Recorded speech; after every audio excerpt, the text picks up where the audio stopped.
Please be seated.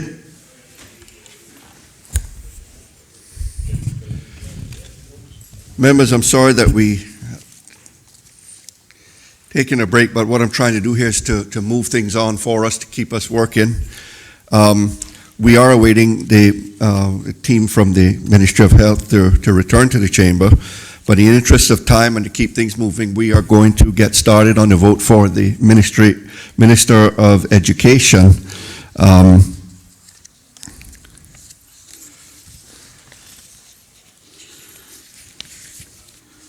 Mr. Chairman.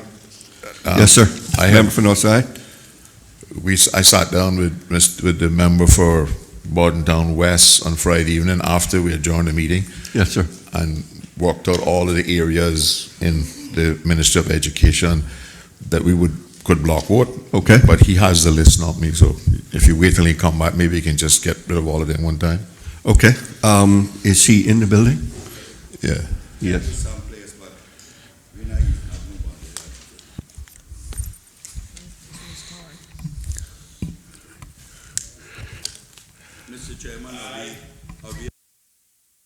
We are on the first one to examine now EGA 1, Policy Advice, Governance, and Ministerial Support Services.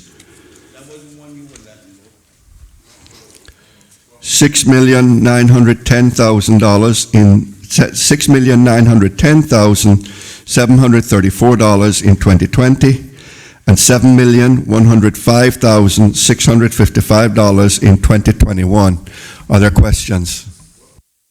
Mr. Chairman. That's found, excuse me, but that's found on page 21. Mr. Chairman. Member for East End. My questions are related to scholarship fund, but it has to do with policy. Now, I don't know if the minister would like me to wait until then, or she would prefer to answer it at this stage, since we have a little lull here.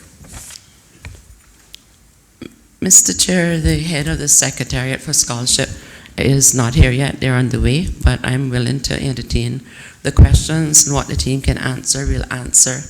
And if there's something that we have to get her advice on, then we would ask members' indulgence for her to provide it when she so arrives.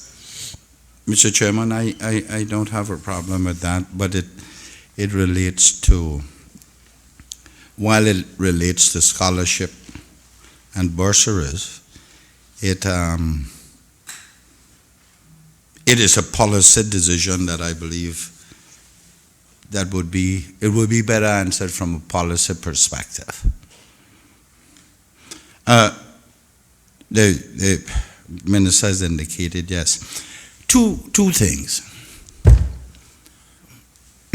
Has the government considered that the $20,000 that we are currently assisting students with for scholarships, especially overseas scholarships, I believe it relates to, and has the government ever considered increasing that amount, knowing that that amount has been in existence since Christ were on Rivera Beach, according to my good friend behind me. And the cost of tertiary education nowadays is significantly more. And it may work pretty good in England, where we use the registration, of which significantly reduces the cost to us. We are no longer considered foreign students in England. But in America, if they are going to good universities, recognized good universities, which we try to get them to go to, many of those students are having hardships because their families cannot support them. Has there been any consideration of that? Thank you, Mr. Chair, and thanks to the Honourable Leader of the Opposition. Indeed, I'm happy to report that there has been active consideration. In fact, I've given directives to the chairman, to the Education Board via its chairman and the deputy chairman, to provide me with the statistics as to the proper costing, because a number of things I want to see happen. First of all, I want to be able to cater to those outstanding Caymanians who achievement level perhaps is higher than even them themselves expected, and we want to be moving towards 2 scholarships per year, which will be named the Cayman Scholar, that will allow those recipients to attend an Ivy League college of their choice. Secondly, I've asked them to look at the amount of the $20,000 CI per year, because I'm also of the view, and have been for some time, that is wholly inadequate. They're to come back with statistics to show me the costing, if it was increased incrementally to 25, 30, and 35,000. And that's where Mr. Dan Scott and Darrell Rankin is currently working on, and I expect a report from them fairly soon. The next obvious question would be, well, is there monies in the budget? Well, because of the ministry and the board having the foresight to see that this was coming on the pipeline, we put in place a policy which in the very beginning was not received as favorable as some would have liked it, whereby we've now moved a means test to ensure that the Caymanians who need the scholarships more would be the recipients, as opposed as the government funding those of 6 figures and solely in the fact that there were Caymanians receiving the scholarship. As a result of that, it has introduced some elasticity into the scholarship fund to allow us to move to these new policies. So as soon as I'm in receipt of those statistics from the chairman and his board, we'll be moving forward for the fall semester implementation of this new policy. Thank the member for raising it. I thank the minister. I can't ask for more than that. They're considering it. Mr. Chairman, the minister went out on a limb some time ago. I don't know if it was out on a limb, just sawed the limb off behind her, but she was bold enough to go out and say that she was going to recommend an increase in teachers' pay. I think that's all well and good, but we have seen over the years too many Caymanian teachers leave the service for greener pastures. Not that they want to, but they actually do, for whatever reason. I don't know if the increase in their salary is going to retain them. But we have lost too many Caymanian teachers. I wonder if the minister can say if we are considering incentivizing Caymanians, teachers that is, to go into, Caymanian students to go into teaching, incentives of incentivizing them by agreeing to pay their entire tuition so that we can get a few more Caymanian teachers in it. And with the combination of that plus the $5,000 I think it will eventually go to, that may very well encourage more young Caymanians to go into teaching. Thank you, Mr. Chair. Mr. Chair, it was a bundle of positive upward trajectory movements that we tried to introduce into this education system to attract world-class teachers, and in particular emphasis on Caymanians. Yes, remuneration was a big part of it, and I can say that because even some persons in the ministries, once they heard that remuneration was going to be no less than $5,000, passed comments that they would like to go back into the classroom who were already teachers. So I know that that actually worked. They also had an issue with the curriculum and the classroom conditions. So we've moved forward with the introduction as far as the primary curriculum, and God's willing, we're moving into this introduction of the secondary curriculum come next year. They also lacked resources in the classroom, whether it was photocopying paper, whether it was textbooks. The ministry, thanks to the government and with the support of the opposition, members would fully concur without fear of contradiction that that has been put in place. We also ensure that every teacher in our public school now have access to their own laptop.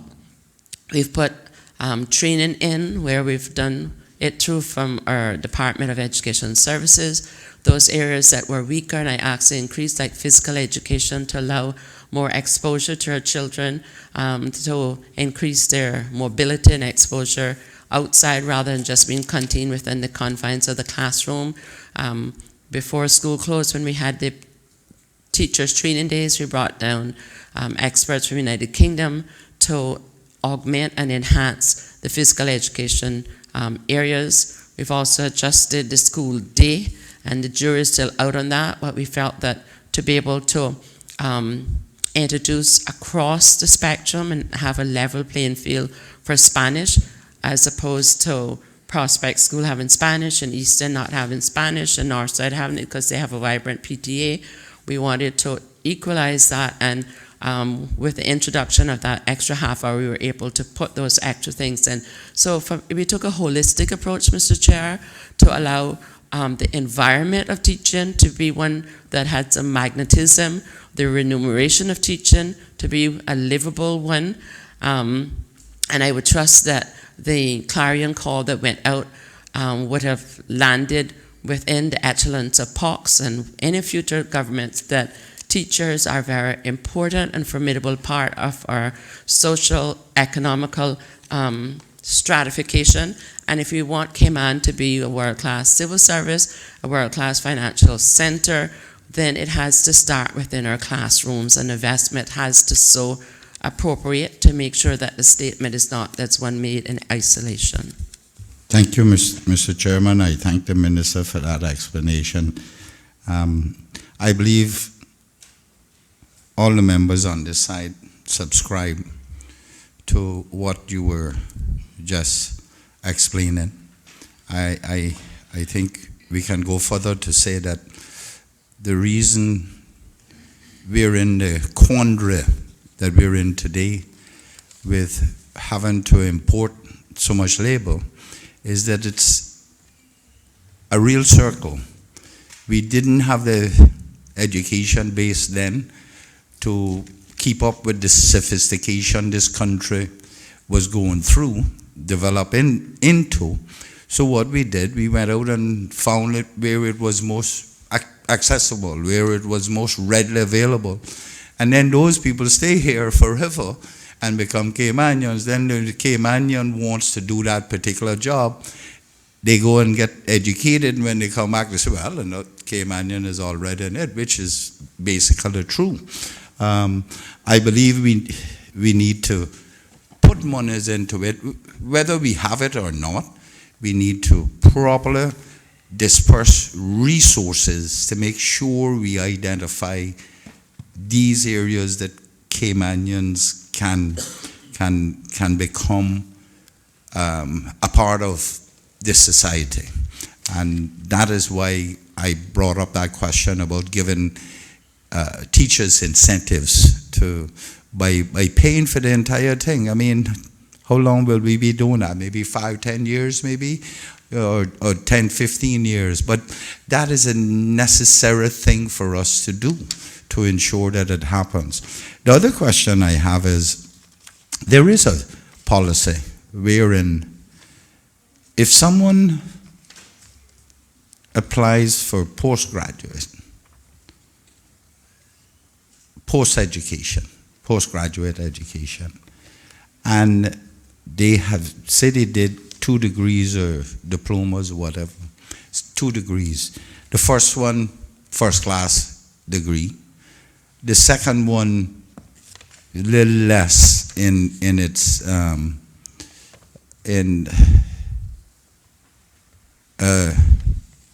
not as robust, not as good marks as the first degree,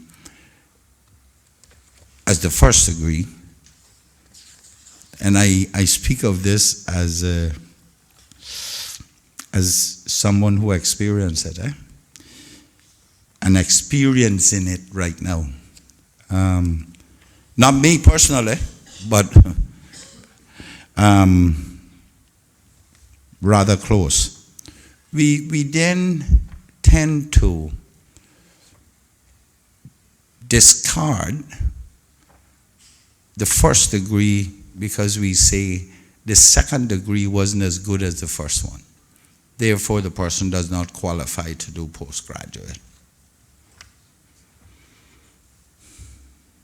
postgraduate degree upon application.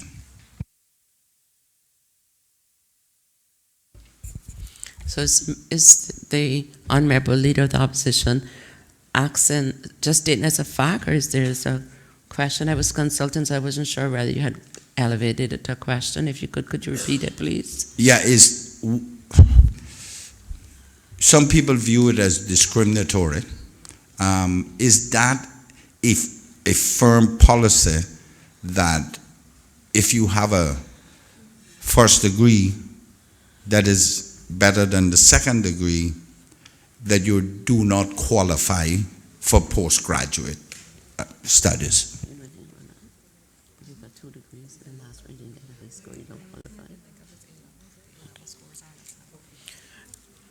Mr. Chair, I'm reliably informed that the only policy that it's similar to what has been expressed by the Honorable Leader of the Opposition is where it relates to your high school grades and your A-level grades, where some students got less in the A-level, so it affected their application when they applied, and it was felt that because the A-levels are more difficult, but it's needed for example, to get in United Kingdom, they didn't want to set the children up by setting a lower standard and a lower expectation. I know from various persons talking to me, like parents and applicants and stuff, that there is one issue as it relates to grades like with SATs and not getting accepted, and I've given some directives recently about that, where I felt that there were other means rather than using the SAT or the ACT as a deterrent for the student, that we wanted to approach it more from a nation building perspective to see how can we help the student, keeping it within the parameters of equity and parity. So they've gone away to work on that aspect of it. I'm not familiar with the other parts of the member is aware. I'll be happy to take the specifics and pass it on to see where the hurdle is in that regard. I didn't have an experience, Mr. Chairman, I didn't have an experience with O-levels, CSEs versus A-levels. My experience was with degrees. They had 2 degrees, and the second one was not as high as the first one, and it was refused. But let me ask, so what happened with those kids whose A-levels grades was not, by the time they reached the education department, I would like to think that those kids, not education department, the secretariat, for consideration of a scholarship, I would like to think that they have already been accepted at a particular university. Wouldn't they? If they are turned down on that basis that their A levels were not up to the scratch, that especially American universities, yeah, you would think that they were by that time were in the process of making an application for scholarship, and they would have already been accepted in the university, unless the university was not of the choice that the Cayman Islands government see it that wants their students to go to. What do they do then? They go back to sixth form? Thank you, Mr. Chair. I know that if they didn't pass the A-level, that they then had the option of resitting the A-level or going to UCCI. I am aware personally of one situation where they had been accepted by a U.S. college, but they did not get the scholarship for X amount of reasons. And I spoke to the chairman, not as people would probably expect a minister to do, because I don't believe in interfering with my boards. Once I put them there, I cite the wider policy parameter and let them do the operational, to basically say that if it's a university that has been approved by the Secretariat or the Ministry as a worthwhile university, and they got accepted there, then the SAT or GS or ACT or PSAT should not affect that individual or individuals getting a scholarship. So I am cautiously optimistic that they will make that change, because as again, for its significance, I would wish to repeat, Mr. Chair, my approach to scholarship and to education is that we have a finite number of Caymanians who are wanting or desirous or committed to go to tertiary education. We as a government have to do everything within our power, being cognizant of our fiscal responsibility and our responsibility to keep it as fair as possible, so that this child will get because they belong to this family or because they come from this excellence.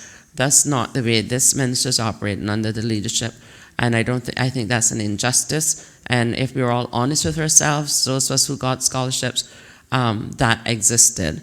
And if I don't have another legacy, I want to make sure that that no longer exists. So things may not be happening as fast as some members would like to, as far as the policies going in that regard, but we wanted to make sure that we spent more time on the curriculum and on resources, while the Education Board has been out working on a lot of things. Because it has not been announced to date, does not mean that the subcommittees and the council itself is not doing things, because they have received the directive from myself to make the scholarship application more user-friendly, because I've got a couple of degrees and you almost need to have an extra one to be able to complete it the way it is. Some persons in the district now have access to the computers or know how to do the scanning, and those are some of the complaints that we're getting. And basically what I've said is that the ultimate goal and aim is that for every qualified Caymanian who wants a scholarship should be able to get one based within reasonable parameters, but not because it's 1 minute past midnight or some really ridiculous things. Mr. Chairman, Minister was just about to say that there needs to be some flexibility in this, because I know of a kid who was, I think it was just 1 minute and a half past midnight. Well, he had submitted it before, but it rejected it because there was one field he didn't fill in. And then by the time he recognized that it and sent it on, it was refused. And that kid now is, I don't want to see our kids be qualified with less criteria than is required. I really don't. But certainly that kid now is in somewhere up in doing his school and at his parents, on his parents, and certainly they're struggling. But I would respectfully ask, Minister, that you continue to look into these little nuances, so to speak, that is disenfranchising Caymanians, if we can use that word, unintentionally disenfranchising them. Thank you, Mr. Chair. The Council has been working assiduously to improve and enhance the welfare and the well-being of almost some 1,200 Caymanians who are on scholarship. This is a government that's campaigned, and indeed the entire House, on education being a priority, and I believe that we have proven what we've set out to do. And I wish to thank all, and I mean that all honorable members in this House for their assistance into it. I do believe there's still a vacuum for a nation building facility for some students who fall just short, to give them that bridging gap, but it has to be regulated properly and funded properly whenever that receives consensus. Thank you, Mr. Chairman. Mr. Chairman, my last intervention here. I know the Premier said in his budget address that about the devolution down to the schools, on the management of schools, and he said he knew some people may not necessarily support that. Well, let me unconditionally give you my support in that. I know you must have written that for him to put into his speech, but that's fine regardless of how he got it. I want to give this country and the government a commitment that I unconditionally support that, but they must be held accountable for the education of our children. And he who can't cut the mustard needs to be cut.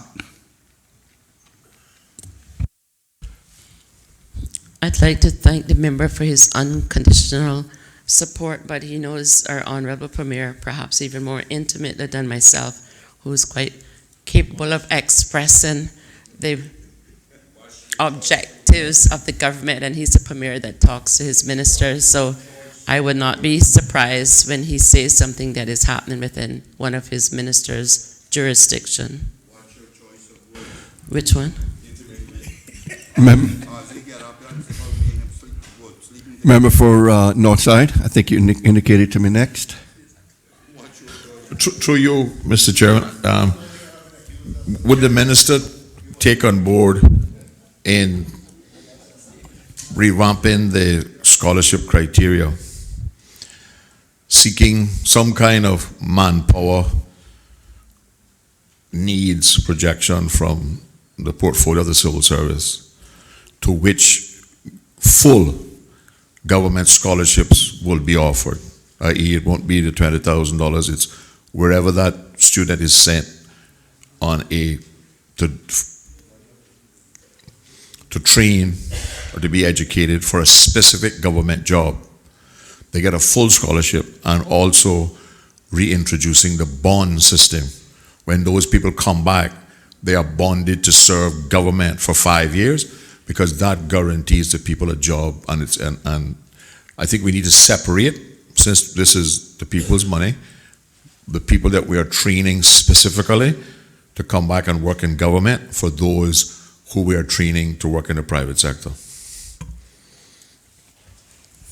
Thank you, Mr. Chair, and thanks to the Honourable Member for his forward thinking. I'd perhaps like to make a gender correction, that it's person power rather than manpower, so that our women can have an equal opportunity. But putting that aside, I think I concur with the sentiments from a holistic approach, but obviously the member would fully appreciate that there's some logistical issues that would take a sit down between Ministry, Premier, and obviously the Deputy Governor.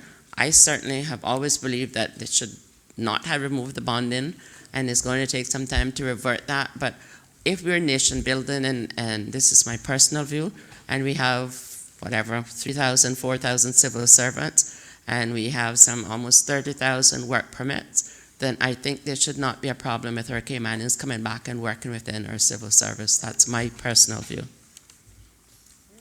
Through you, Mr. Chairman, the business staffing plan for businesses, I'm not sure what the ratio is of the number of work permits versus the number of scholarships that to be offered. Would the minister consider amending the immigration, or seeking an amendment to the immigration law, so that those scholarship funds are paid in to the secretariat?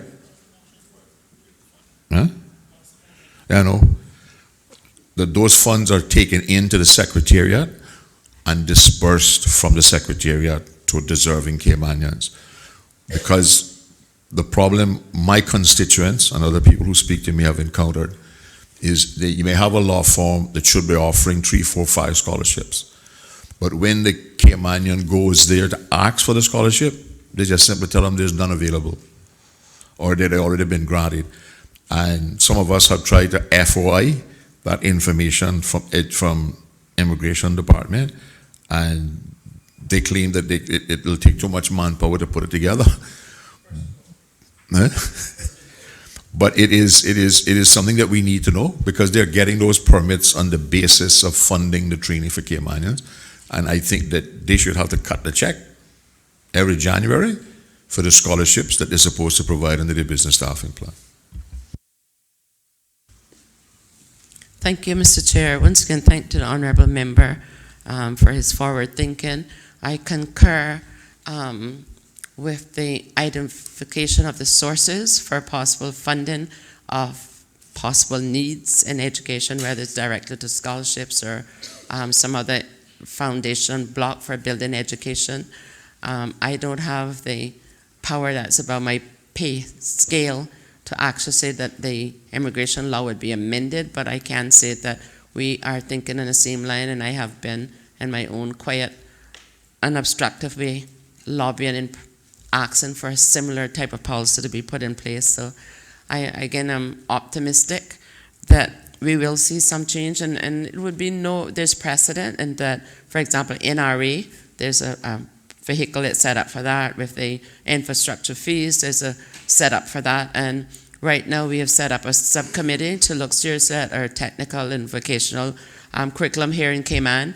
And that's why I did not limit it just to Secretariat, because that is one area we need to identify fundings for. And I believe that if we could assure Caymanians that yes, their work permits, we're probably going to need them for some time to come, but that they are getting the direct benefits from the monetary payments and fees that are coming from these work permits, I think that it would lend to better socialization and social engineering within our country. Through you, Mr. Chairman, just one another policy matter. Can the minister give an update on the Public Lands Commission and whether we're getting anywhere with the proper and legal registration of beach access? Thank you, Mr. Chair. From a high-level policy position, and then I could ask Wilbur to come and give more details, as he's the officer of the minister responsible for Public Lands Commission. But we have now hired inspectors. The law that was put through, we have drafted regulations which are to be finalized. They came to me as minister, and I made some recommendation. It will have to go to caucus and to cabinet, as the member knows the procedure well. For it to go in vogue. We've actually taken on your amendment that you made in committee stage, where the composition of the board should be reflective of the 6th electoral district before the constituency demarcation occurred.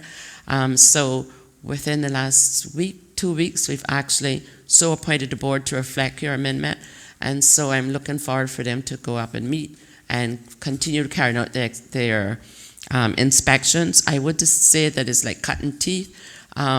Everybody wants everything to happen like in one day, and so some of the regulations may appear somewhat draconian, and I want to satisfy myself that we're not throwing out the baby with the bathwater. So I would ask the House to give us some discretion, narrow time, to make sure that once it go in vogue and you want to have something and your beach in Kaibo that we're going to fix up for you fairly soon next year, I understand, with the $1.2 million, that they can actually have a function without the minister have to be involved. On behalf of the electoral district that I represent, there's nobody in our constituencies that is in favor of any commercial activity on any of our public beaches, because they are small, and if you get it's beginning to creep in. There are people who are beginning to use the Kaibo public beach, and we've managed to run them off. So when you're meeting the regulations, I would appreciate if the regulations included no commercial activity and public beaches in the electoral district of Northside. Your concern has been duly noted, I think that you could follow it up with a letter or get your district council to follow it up, and it'll be under due consideration is the best I can do with my commitment. Member for Bodden Town West. Thank you very much, Mr. Chairman. I noticed in a recent report published by the Auditor General that dealt with school education that was published in October 2019, there seems to be a disconnect between policy versus the actual long-term planning within the ministry itself. In particular, they were talking about basically just to read it, just to put it in context. It says on page 2 of the report, it says, Mr. Chair, on a procedural matter, may I have an intervention? Is the member referring to the recently published Audit General report? Yes, ma'am. That was also carried in the newspaper. Seeing that the member is a member of the PAC, has that report been laid before that committee yet? The report is actually now public, and there were comments carried in the local press with Has it been laid before the committee? Yes, it does. And deliberated? I'm just asking because there's a specific standing order that says that if there's a report and has not been completed within the Public Accounts Committee, that it should not be aired basically as it's being aired now. So it's gone to your Public Accounts Committee. Public Accounts has finished their report and it's just waiting for the government minute. Because if not, then I think I need to. That's what I understood, that the public hearings is not till January. Well, so. I'll just, is it, from a procedural standpoint, is it okay then to raise what was discussed in the press then? Because it was, the report is already made public, so, and some of the contents was already in the public domain.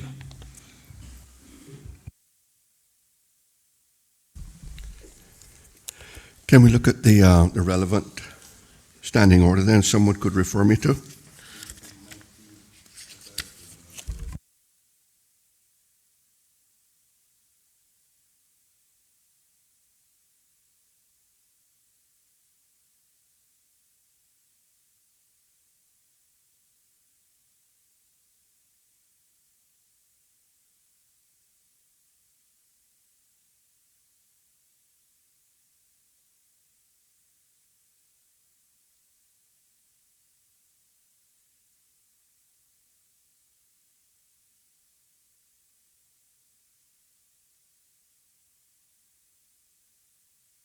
The Chair, if I could kindly draw your attention to Standing Order 22, F, subset 3.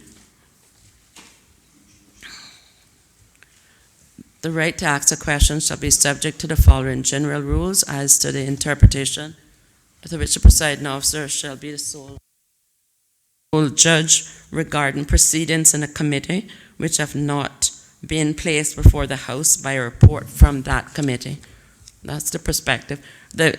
Obviously, once it has followed that procedure, we're more than happy at the next appropriate time to answer. But I think it's wholly inappropriate to be answering questions for a report that has not yet been before the committee, and that committee have reported through its chairman to this House. It's just premature.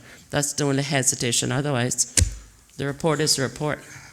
Thank you very much. Just as Mr. Chairman, through you, just as a matter of procedure, if something is in the public domain, if I refer to what was published in the newspaper, then would that be and ignore the report itself?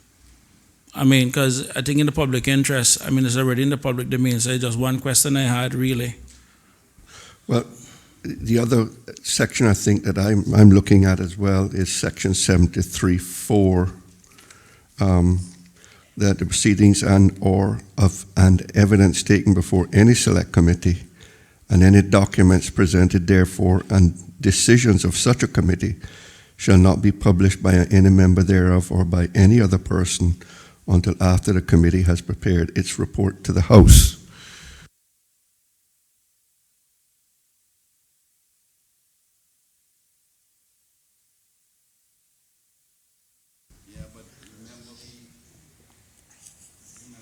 But that's the problem with the whole standing order of the PAC, is because people have given the Auditor General permission earlier to release a report in the public domain before the Public Accounts Committee has completed its work. And I've been trying to rescue that for 9 years.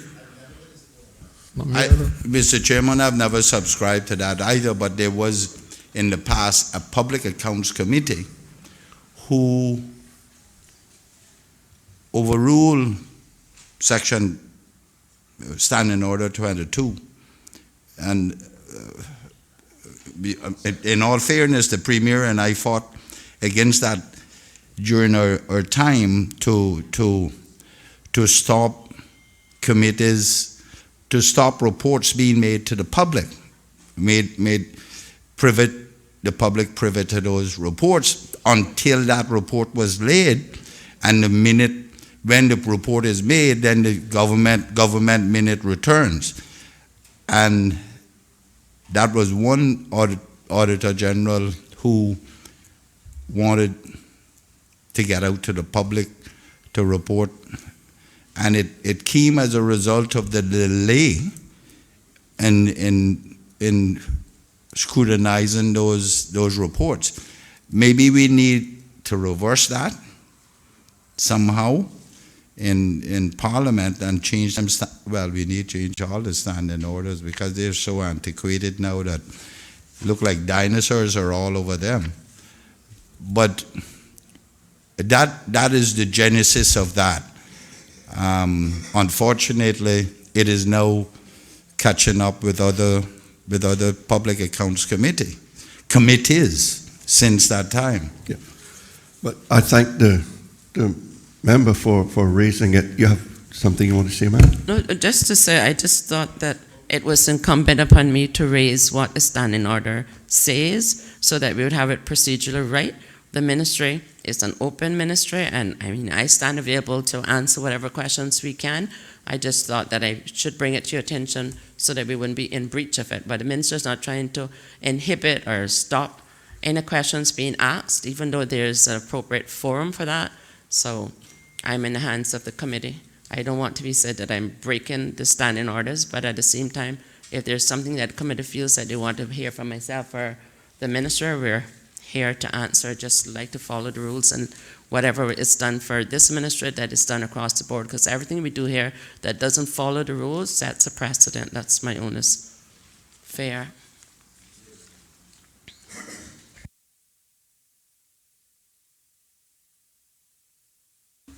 Mr. Chairman, the other problem we have is that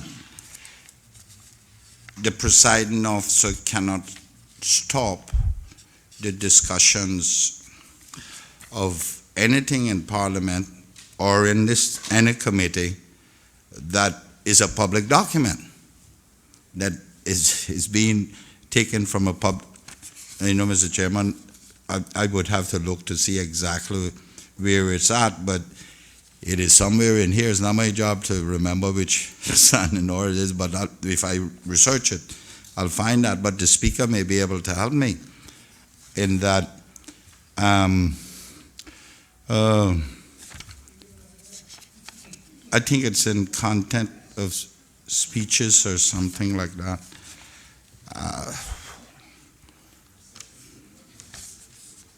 Right. But the presiding officer cannot stop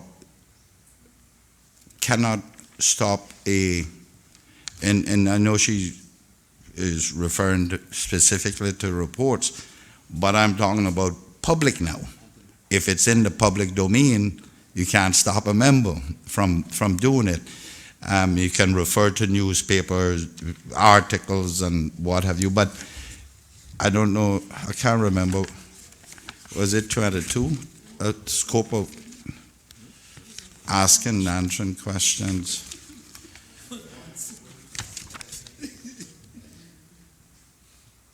What was that? Good, man. Hope everybody's going to support new standing orders. How long have I been working on them and nobody wouldn't accept them? 15 years now? So let's not go there, for God's sake.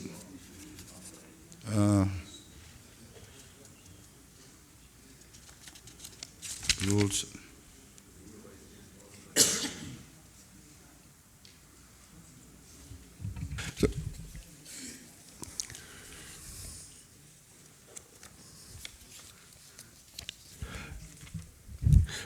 Minister of Education, for Education, and I say to members in general, since this matter has been drawn to my attention, the only thing I have that I can go on is what's inside these standing orders, which suggests to me that I should not allow the question. But what I would ask the Minister, are you mindful to accept the question if he does not make reference specifically to the report, but to the public, what has been published in the press?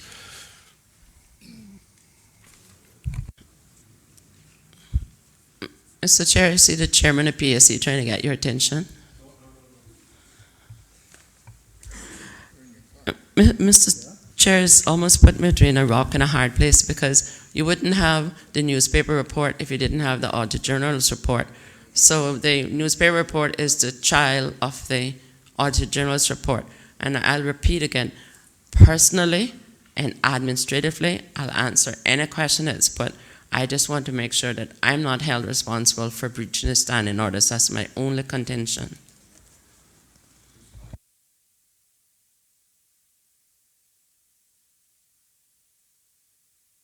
Members, let's not breach the standing orders. Proceed, but Mr. Chairman, let's just drop the line of question with regard to the report. I tell you what, I will leave my questions to education. It is now clear between the throne and everything else. I will just leave it as is. Thank you. Member for West Bay North. Before you do that, Mr. Chair, if I could just thank the honourable member for understanding and appreciating the procedural constraints that we have to work. And I can assure him that when the matter gets to PSC, my staff will stand readily available to answer whatever questions that he or any other member of the PSC will ask in order to assist the workings of that committee and to expedite their report so that the government can do its government minute and that it can be fully aired in the right forum. No, Mr. Chairman, the member don't appreciate it, and I tell you why. For years, we have not had any reports on our education. You see the annual reports, they just now come in to the Legislative Assembly. Literally more than hundreds of millions of dollars have been spent on education, and the PSC literally had nothing in which to look at. So this would just be another one. But one thing we want to make clear is that at the Public Accounts Committee level, we're not allowed to question policy. We normally look at what it is that is non-policy related, and policy is something that's subject to the minister. So what we'll do is that we'll file the necessary questions as parliamentary questions to the minister that deals with the policy, and hopefully we'll get an answer. Member for West Bay North. Mr. Chairman, through you, has there been any thought or research done into putting cameras into the classrooms? And the reason I say this is three or four. Number one, you have children getting teachers into trouble. You have teachers getting children into trouble. I know there's one particular incident where the police told me by the second day they knew that the kids had lied. Number two, I've also, okay, going through you, Mr. Chairman. Like I said, it's 3-4 why I'm asking this question. Number one, to protect teachers. Number two, to also protect children. There's a letter that's about to be given to the minister concerning that section. And the last one is that when inspections are go on, what they're seeing at inspections is a complete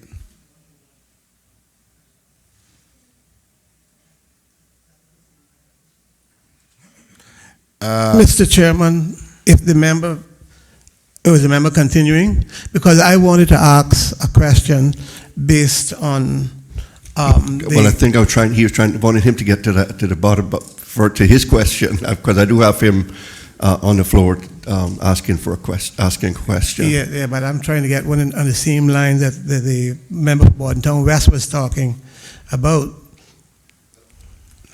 Go ahead. Go ahead, no, Mr. Chairman, that's okay. Okay. Yes, Mr. Chairman, as I was saying. And the last one, through you, Mr. Chairman, to the minister, is that when inspectors come, some of the performances that you're seeing in the classroom is not what you're seeing every day. And if you had cameras in the classrooms, like I've seen it now where my granddaughter goes to school, and I think it's a wonderful thing. Has any thought or research been put into doing this to protect ourselves and our children?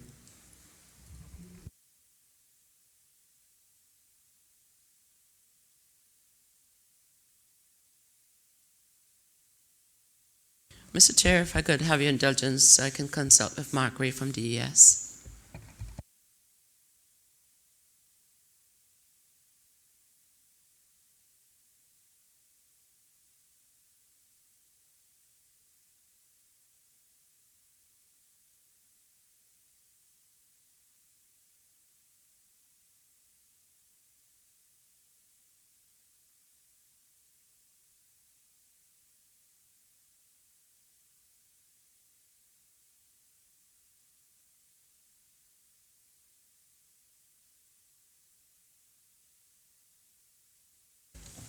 Thank you, Mr. Chair. Thanks to the Honourable Member.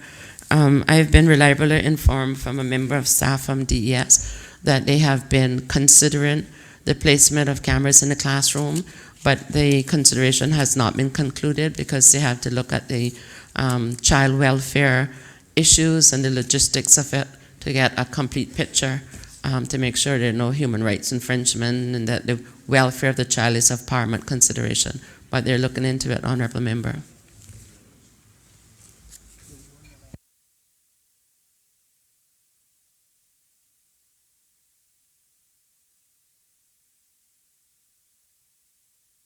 Member for Newlands.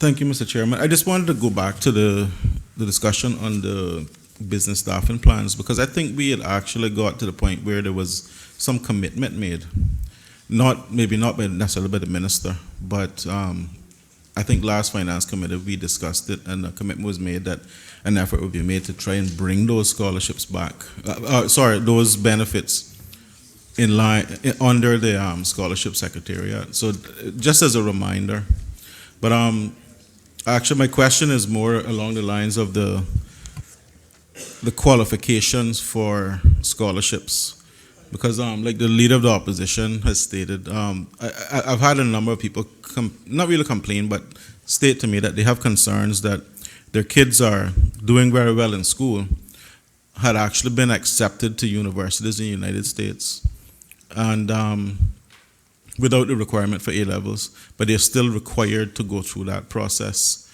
And it added some time to their schooling here, whereas they could have gone off to university earlier and so on. Is the minister saying that she's going to look at changing that policy, or what is the way forward with it? Thank you, Mr. Chair and Honourable Member, for raising that. I found that in the policy when I came. I didn't agree with it then. I don't agree with it now, and I'm happy to report that Council will be changing that aspect of the policy. It has no, let me be kind, the reason behind such a policy, the best I can put it, is tautological reasoning. Thank you. And just on the larger question of applying for scholarships and qualifying, what is the weighting? When I say weighting, if a student has been accepted to a university, but they don't quite meet the standards set by the scholarship secretariat, how do you weight that? Because, and I'll use myself as an example, I didn't bloom as a student until I got to university. And I'm very grateful that I was able to do that, bachelor's degree and master's degree now. But back leaving high school, I wasn't your poster child for best student of the year. So there are some people who actually don't come into their own educationally until they get to that higher level. And I know that those sort of policies sort of tend to restrict people from being able to achieve that. So how do we weight that and balance it? Thank you, Mr. Chair. Prior to the changing of the education law, the Minister of Education used to be able to sit on council. Once I came in, I don't sit on council as minister, but under the education law, the minister can give directives. We do have the head of the secretariat here, Ms. Shari, so I'm going to ask her to kindly respond to your inquiry because I don't get involved with the day-to-day operations. Chief Officer will respond. Satanya Cacho, Chief Officer, Ministry of Education, Youth, Sports, Agriculture and Lands. The current policy in scholarships is that those persons would have to wait a year before they could be eligible to apply again. Council is currently looking to change that to a term to give students the opportunity to resit any exams, close those gaps. In addition, we've increased the number of hours and support available to high school students, public high school students, by our career services team, so that those gaps are being able to be identified earlier, so less and less students are finding themselves in that position at the end of high school.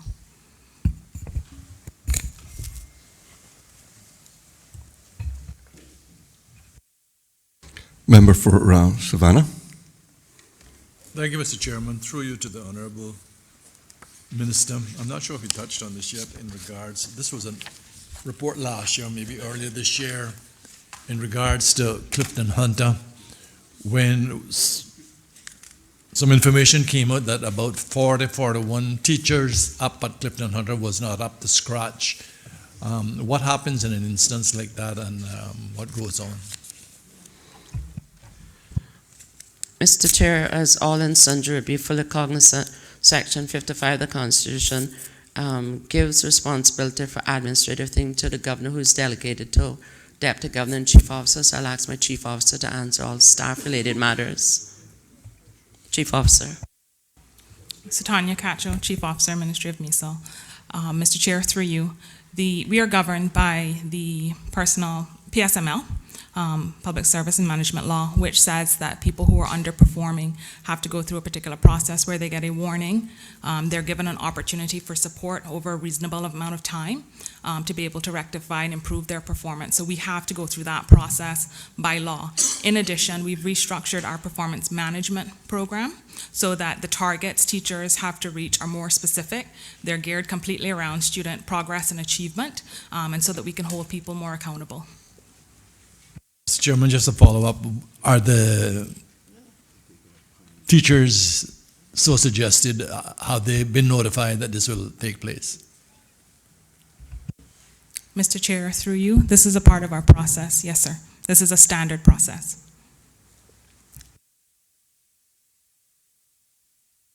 Member for Georgetown Central. Thank you, Mr. Chair. Through you, Mr. Chair, good afternoon to the Minister and to her staff. I just have a question in respect to policy advice about the land and property that is owned by the government that is at Macfield Square. Has there been any policy decision as to the way moving forward with that property?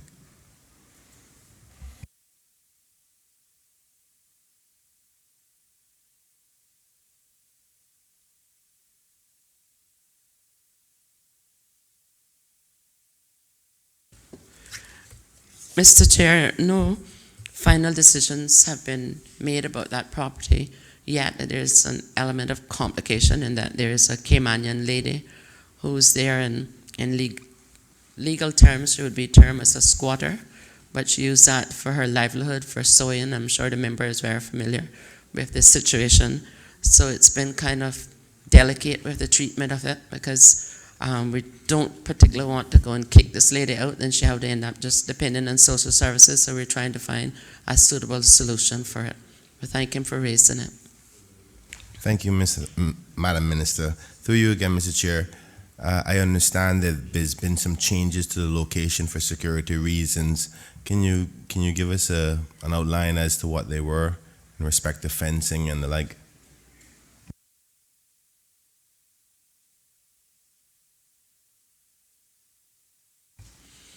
I'm going to ask David Fawcett, Mr. Chair, to respond to that, because that would have occurred before Mr. Wilbur came on the ministry.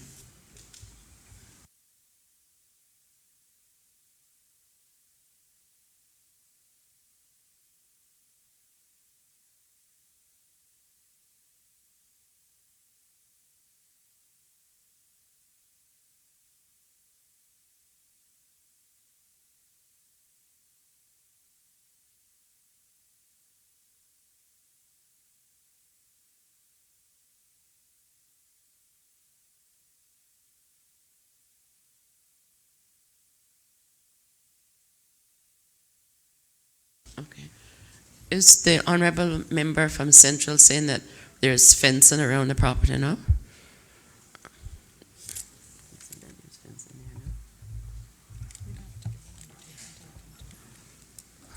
Mr. Chair, I'm afraid we'll have to give an undertaking to find out because my staff don't not seem to be aware that there's fencing there.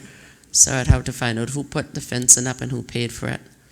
But I thank the member for being so in the know of his constituency and for his concern in checking. We'll get back to you either through a phone call in writing before the day's closed tomorrow to find out what obtains there. Another good reason for having one man, one vote. You can break it down, know what's happening in your constituency much better.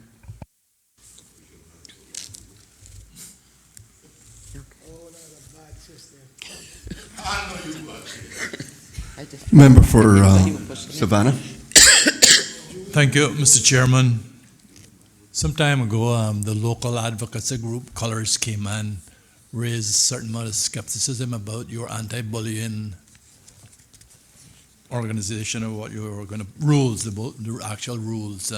Where is that at this time?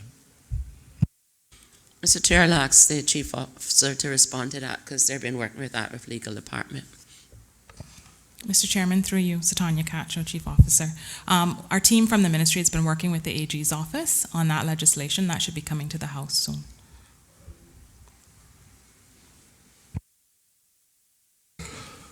All in favor of EGA 1, Policy Advice, Governance and Ministerial Support Services, $6,910,734 in 2020 and $7,105,655 in 2021, standing part of the schedule to the bill. Please say aye. Aye. Those against, no. The ayes have it.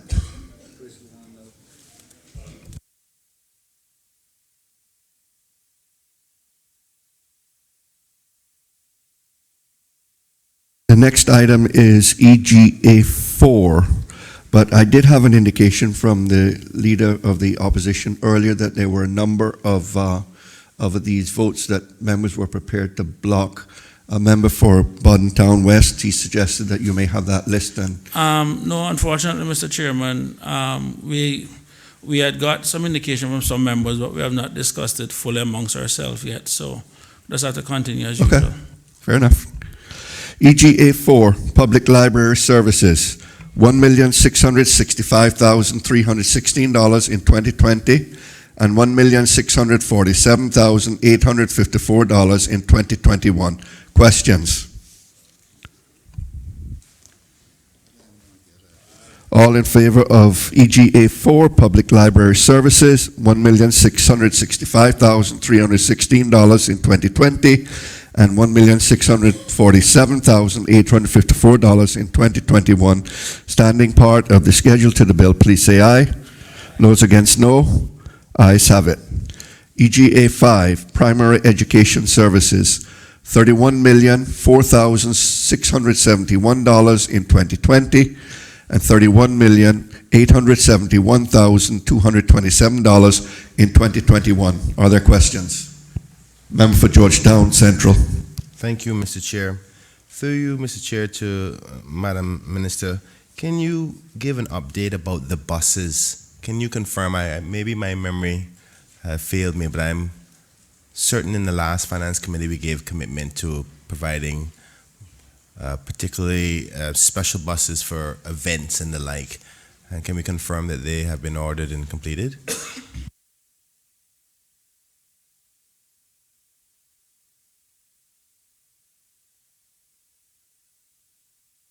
Thank you, Mr. Chair, and thanks to the Honourable Member. I'm reliably informed that 5 buses have been delivered to the primary school. They're Toyota Hiace vans for Easton Primary, Edna Mole Primary, Creek and Spot Bay Primary, Student Services and Lehman Scott High School have been arrived and delivered. The 28 coasters for the LHS, the Red Bay Primary, the Boddentown Primary, Georgetown Primary, Prospect Primary, the West Bay School, the John Gray High School, the Clifton Hunter, and SciFec will be delivered on the 2nd week of December, and the wheelchair bus for the LHS will be delivered in February 2020. Thank you, Madam Minister, and I want to say on behalf of myself and people of Georgetown Central, we do appreciate it. Those buses will go very far for special activities for the kids in the evenings and the teachers and the parents. So thank you. Mr. You're Chairman, just welcome. intervened. Sorry, Madam Minister. Just was listening to hear if there was one for the Savannah Primary School. I noticed it was. Savannah is getting a coaster. It'll be delivered in the second week of December. Thank you very much. Most grateful. Member for North Side, and then Borden Town West. Thank you, Mr. Chairman. Mr. Chairman, the new curriculum for the primary schools that seems to be working very well. But there's what I don't understand is the marking and grading system. I intended to bring my 5-year-old grading card for her earlier. It seems like she can get 130%, but it starts at 80 instead of 50. I don't know why we added the 30 onto the 100, because most of us, 100 is the most you can get. Thank you, Mr. Chair. I had the very same concerns and the very same discussions, to the extent I even nicknamed the person responsible as Mr. Leveler, because that's what they referred to the system before. It's now called a scale score, and the chief officer is going to try to convince both of us that that is the best way to go.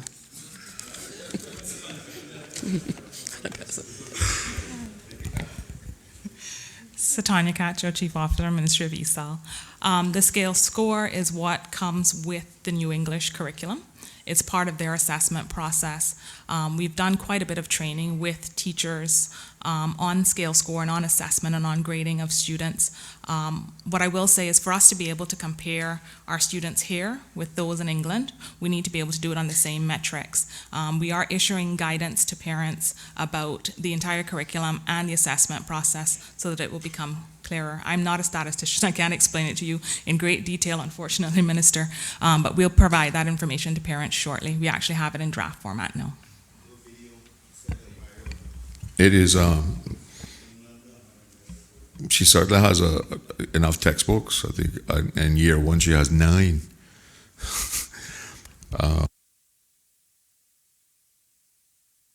I look forward to the explanation, because I understand that that's what the British use, but that'll make it right.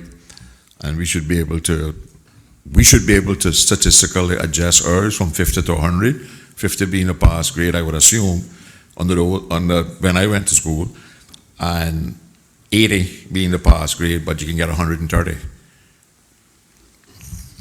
I understand that, Mr. Miller. Like I said, I had, and probably still have, some of the same concerns, but I was persuaded to go with it because I am committed, was committed then, still is committed now, that as we nation build our Caymanian cohorts, we are a financial center, we are a tourism destination, and I don't just use world-class loosely.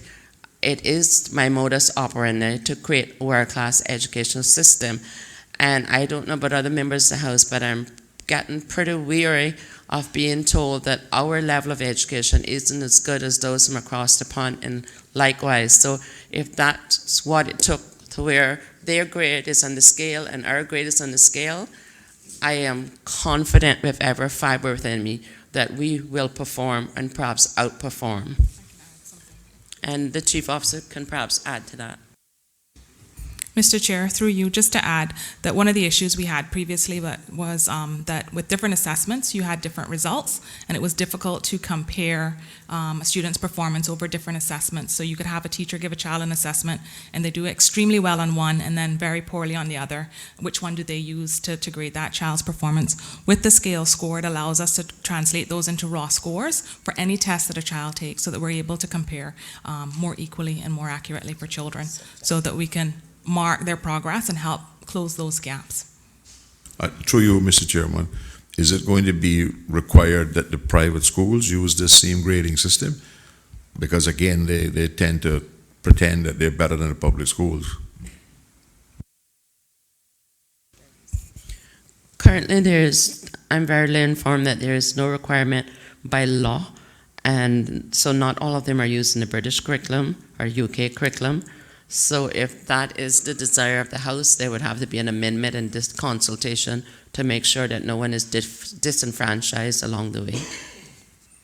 But I think the grading system is important, because, like I said, they tend to pretend that theirs is better.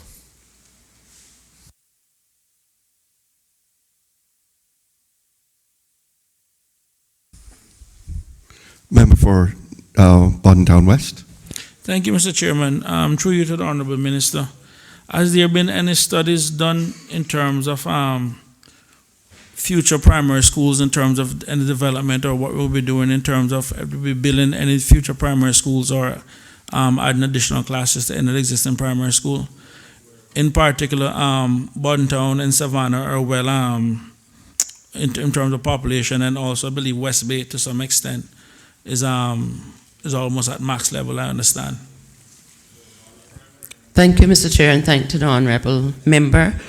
The Ministry, through its department, constantly monitors demographics and the population, but the Chief Officer will be able to answer in more detail as to the current status of that monitoring.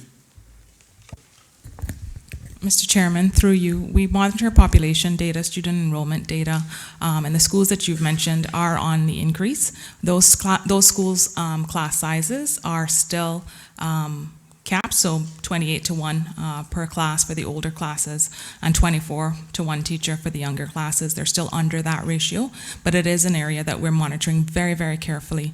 And when we see that there is a need for an increase, then we'll put that proposal forward. Thank you very much, Mr. Chairman. Just following up on what the Chief Officer said a while ago, I'm looking at the company statistics for 2018, and I noticed within the government primary school system between 2012 and 2018 that the total amount of students in the government primary schools has actually decreased. So if the increase are happening in Savannah, Bodden Town, and West Bay, it will assume then that there are decreases in the other districts. Can the Chief Officer confirm if that is the case then? Mr. Chair, through you, I don't have the data in front of me. I'd have to have a look at it and get back to you if that's okay. Well, okay, no problem, but it's just for your record, it's on page 39 of the company statistics, and in 2012 it basically said there were 2,426 students, and in 2018 it was 2,296, and it has pretty much been around that level for the longest while. So I'm just curious then if the student population has remained flat in terms of the primary school, then, and those other schools are increasing, then logic dictates that it means that the other schools, Northside, Eastern, and maybe Cayman would actually then be decreased, or maybe even Georgetown, so I'm not sure. But yeah, I'll wait for the Chief Officer to get back to us on that. Thanks.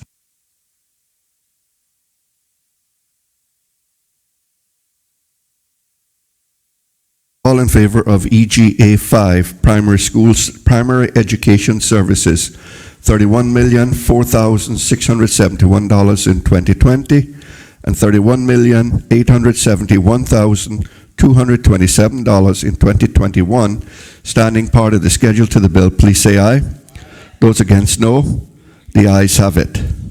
EGA 6, secondary education services, $28,785,691 in 2020 and $29,460,604 in 2021.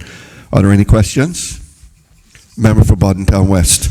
Thank you very much, Mr. Chairman. Through you to the Honourable Minister, can the Minister provide this Honourable House with any update as to whether or not the government schools will be looking to bring back in year 12 and year 13, and if so, probably when can we expect that to come back into effect? Thank you, Mr. Chair. Thanks to the Honourable Member. The Education Council is also mandated to look at that, year 13 being A-level section, because I'm an advocate for that being in our schools. I'm not quite sure all the reasons or justification why it was removed when it was removed. But I'm hoping for perhaps in the first quarter of next year to receive that report back from the council as to what their findings are. Thank you. One additional question, Mr. Chairman, through you to the Honorable Minister.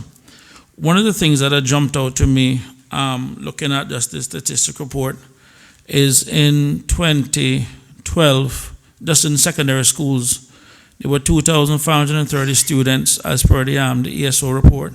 And by the end of 2018, that the report, there was a decrease to 2,227.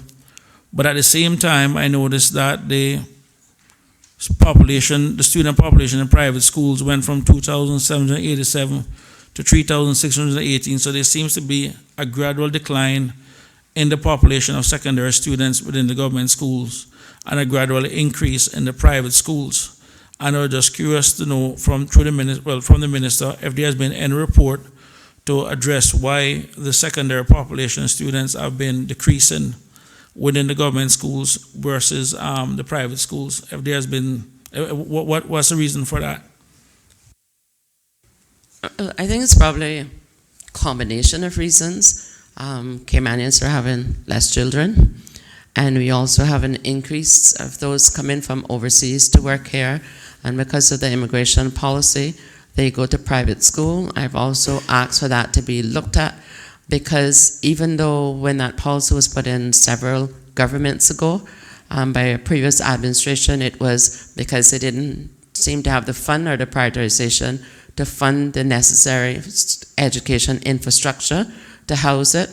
From me, who like to look at a more holistic approach, I think that we're setting ourselves up for a social crash if we continue to have the expatriates send their school to private schools and the Caymanians who can't afford or choose to send it to public school just go there.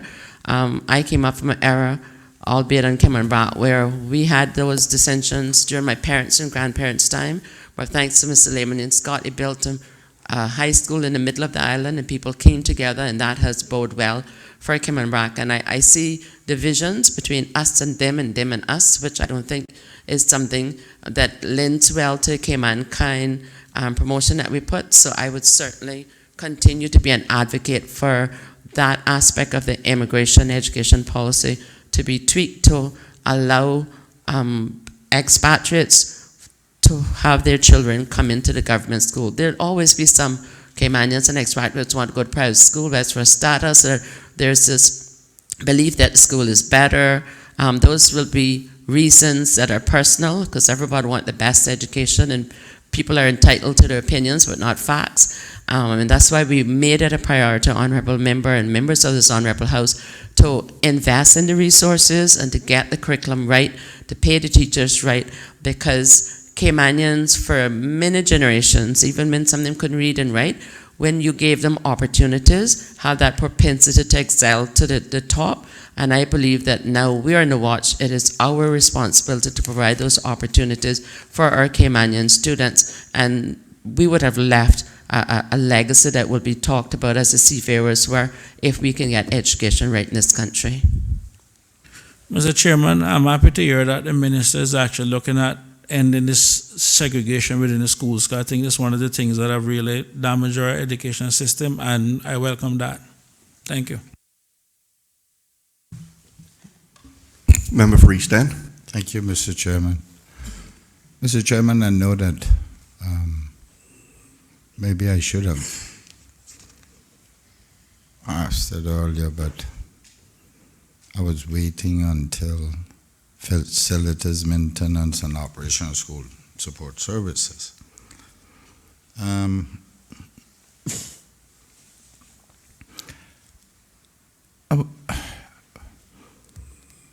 When is it that we're going to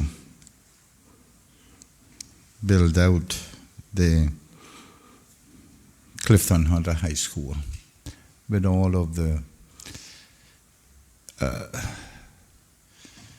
recreational facilities.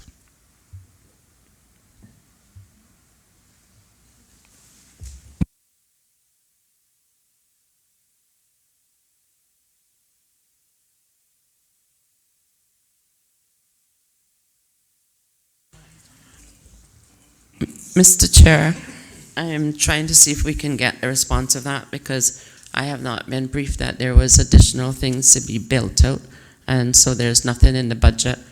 If there's a need for the additional things to be built out at that school, I was given a mandate to build the high school in Georgetown, and that's what we've been working assiduously to go and do in that school.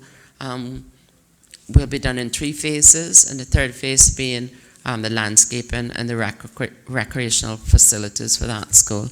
I know the Clifton Hunter High School, has the swimming area, they have the basketball area, and perhaps with that school being the high school closest to your district, maybe if you wish, you could share it with me and I can see what can be done, but I'm not aware. As I recall, but we were supposed to put down a fully functional night-day football field and track and field. And I don't know, that's one in particular that I know, well, the last time I went there it wasn't, but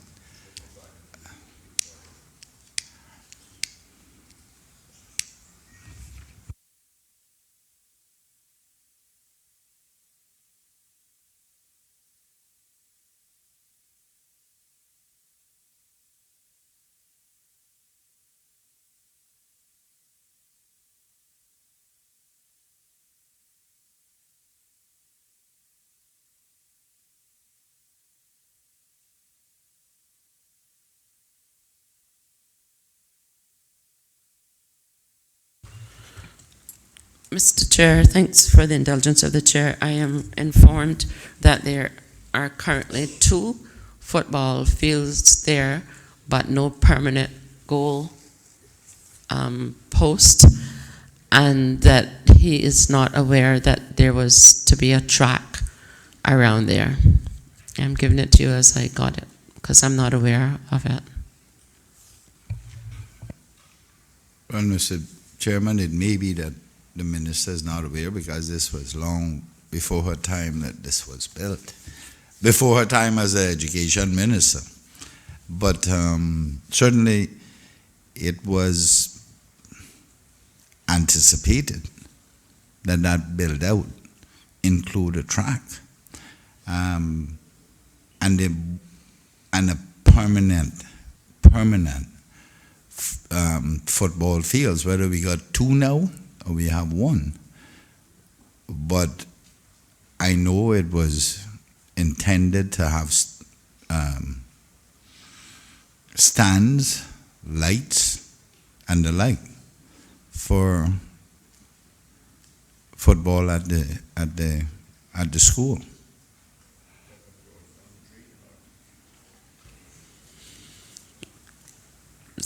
Thank you, Mr. Chair.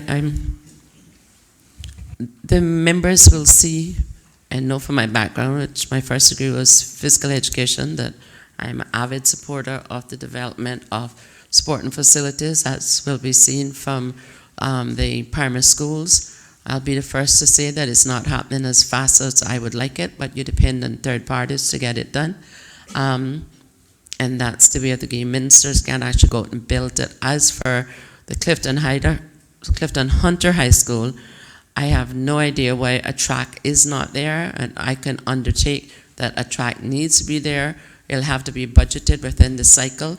I can't give a guarantee that I will get it within the cycle, but I know that whatever I've asked for education within reason, both the opposition and the government has been there to support. So I would ask my team to prepare the regular and necessary paperwork and the costing, because I just can't see a high school being able to compete and take athletics where I would like to see it, where we have competition between our schools, Cameron here and private schools, and they have to go all the way to Georgetown or half track in Bodentown or one to be built in Easton.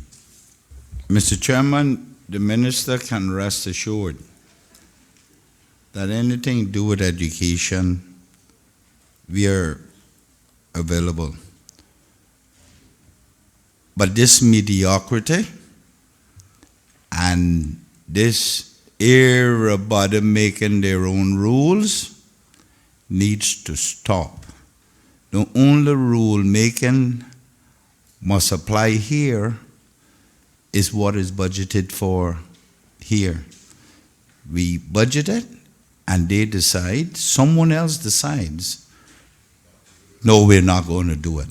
Likewise, on the East End, no, I never said you, Minister, but until the day, like the one in East End, at that Donovan Rankin, because we come in that too, a little later, but we can prime somebody now, start answering. They decide to destroy the football field, and then when I objected to that, they decide they're not going to do it out of spite. Spite? Really? It could only be out of spite, Minister, that they decided they're not doing it. And it's been budgeted for a number of times, but they thought that I'd forgotten. We should all know that my memory is very good. They have been dealing with me now for 19 years. Just over 19 years.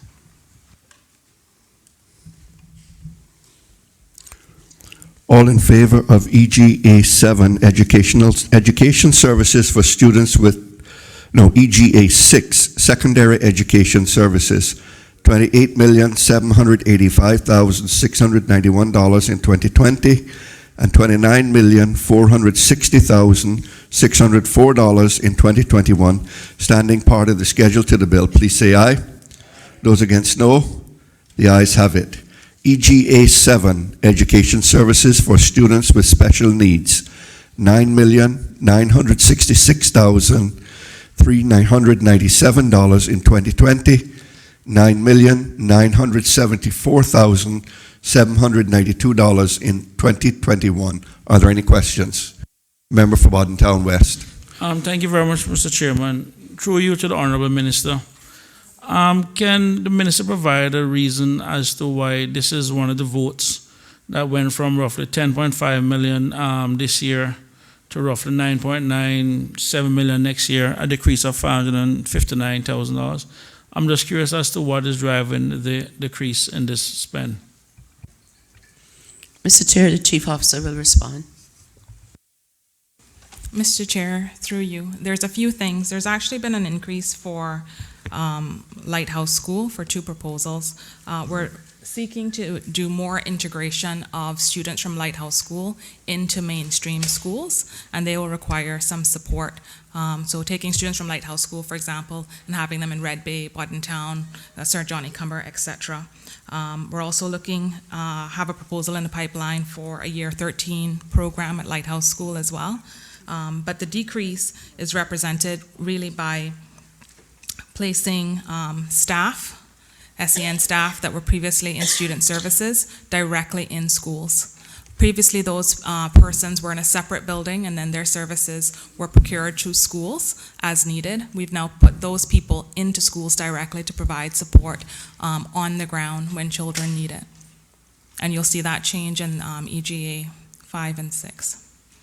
Thank you, Mr. Chairman. Well, that answers my second question, because I couldn't help but notice that the number of teachers in the SEN program had dropped from 93 to 81. So I guess when they moved the teachers out, that would explain the reason for that.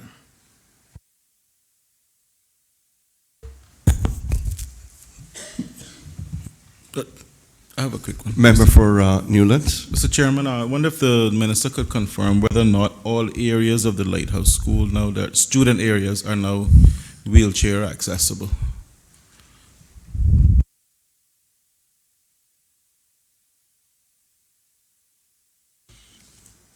Mr. Chair, I've been reliably informed by Mr. Elroy, who was previously head of that school, that the answer is in the affirmative.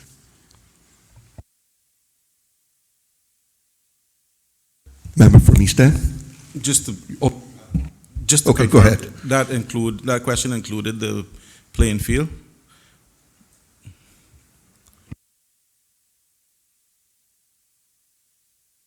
That's correct. There is a wheelchair ramp to the playing field as well.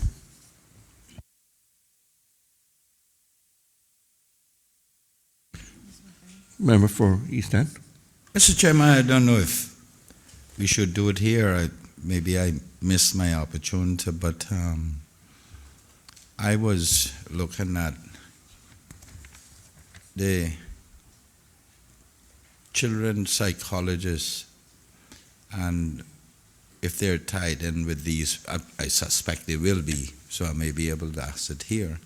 And if we have sufficient to cover entire school program.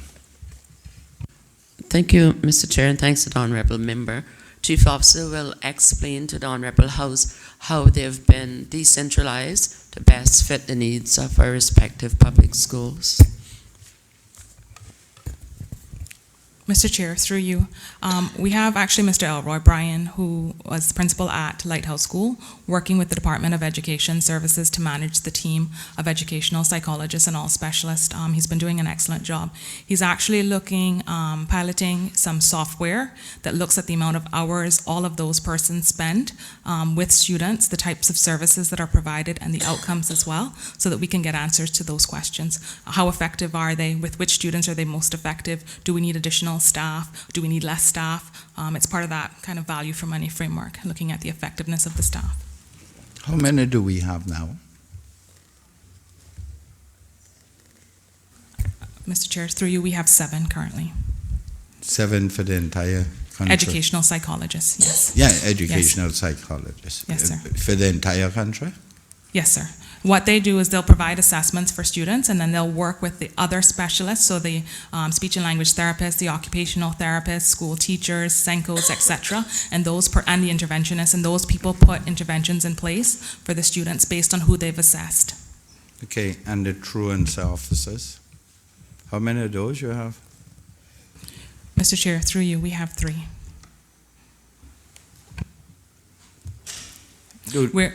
Sorry, just to add, we're currently reviewing the truancy policy to make improvements in that area.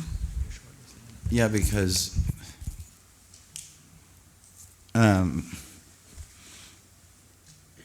do we have an appreciation or understanding that not only children that they need to be looked at?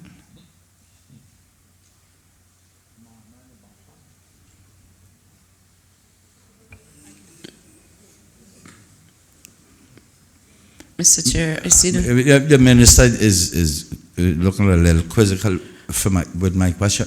only because you hadn't turned off your mic and it seemed like you had another part to your question. No, I was waiting to see. Okay. Go ahead. Obviously, well, the Chief obviously answered, but obviously, when it comes to that, would not just be the children, because in any given society, the parents need to take the first responsibility to ensure that their children are going to school, getting an education, but not only dressing at home and say they're going to school. If they're not taking them, they need to go to PTAs, check with the teachers to ensure that their child that God gave them is getting an education. I think for far too long, there have been a reneging of parental responsibility. I know I was in Easton a couple of weeks ago, and I had someone within the district tell me that students at high school level were dressing, going behind the public library, smoking marijuana, when the bus came back evening, going back home. And for all purposes, the parents thought that they were in the school. I passed that information on. And that's just to give you an example that parents ought to know where their children are. There'll always be an exception, but certainly they just didn't happen. Even it was from a biological perspective, an accident. They carried them through the gestation period, and they need to start taking responsibility for their children. There's only so much that education can do, and we would never be able to get a truancy officer for every single one, but there are some, and we intend to get, I think, at least one more. It should be shortlisted, but I would actually put on my other hat of lobbying and ask each and every honourable member here that as you move and have your being within your constituency, and you know the people better than we do, please implore upon them the importance of taking care of their child's educational need is almost as important of their biological needs, because we need every single Caymanian to be alive and well and educated. Well said. Mr. Chairman, I totally agree with the minister. However, it has to be something fundamental wrong with the parent who don't understand that. That's basics. But the problem I'm having is, regardless of how they leave home, they get on a bus, and they go to the school, and then they are nowhere to be found until it's time to go back home. And I've seen too many children to all be sick at the same time.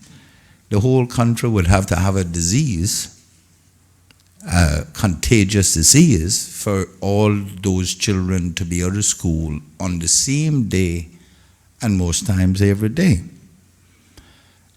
And what we are turning out, and I don't know if there can be some coordination with how many get on the bus, how many get to school, and what the count is at school all day. Because what we will eventually turn out are adults in this country whose capabilities extend to SOSO and TO2. And that's not what we want. So we too, as a government, as an operational part of government, have a responsibility to ensure that this truancy be arrested from that level also. And that's where, because I don't recall any truant officer in East End since Miss Hilton, you know. And that was when I was growing up, and that's been since Christ One Rivera Beach again. So in recent times, in many years, I haven't seen a truant officer in East End, and they may be there when I'm not. The fact that our constituencies are so small, and a truant officer is doing what should be doing, what Miss Hilton used to do, to come to the districts, and when she see kids on the road, she questioned them. That's what she used to do, and carry them right straight home and question the parents. I don't see any truant officer in the East End. The chief officer will answer in detail, but I think that when we go back down memory lane, we need to put it, Mr. Chair, in full perspective. Those days when Miss Hilton went, you didn't have children looking at their parents telling them that they're going to call 911 either, or the police showing up at your door and wanting to arrest you as a parent because you tried to discipline your child. So a lot has evolved or devolved, probably down the wrong slope of the mountain, and it's a problem we have to come to face with, because you're absolutely right. If the parents don't, it's a tripartite relationship where the private sector, the parents and the schools have to be involved, but it's not a two-legged race, it's a three-leg race, and if everybody don't get their feet in the ring at the same time, then you're going to be in the ring with the wrong persons looking in the ring. Mr. Chairman, I agree with the minister again, but don't tell me that my children can't call the police. They can call the police, but a couple things happening when the police get there. One, they're leaving with the police. Two, the police not coming in my house. Three, they're leaving naked. They came to me naked, tell them to bring some clothes, wrap you up in. All in favor of EGA 7, education services for students? Mr. Chairman. Yes, sir. Yeah. Okay, go ahead. I'm through to the minister. Are the education psychologists all using the same metrics and criteria to assess students? Mr. Chair, the chief officer will respond, but I believe the answer will be yes. Yes. The answer is yes. is yes?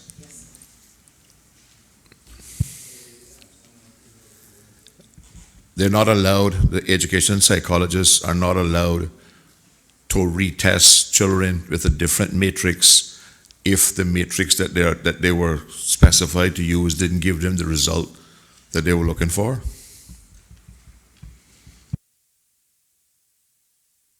Can you explain a little bit more about the result they were looking for? What do you mean by that?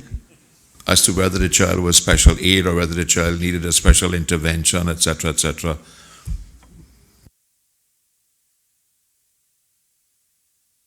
I'm reliably informed that they use a range of testing.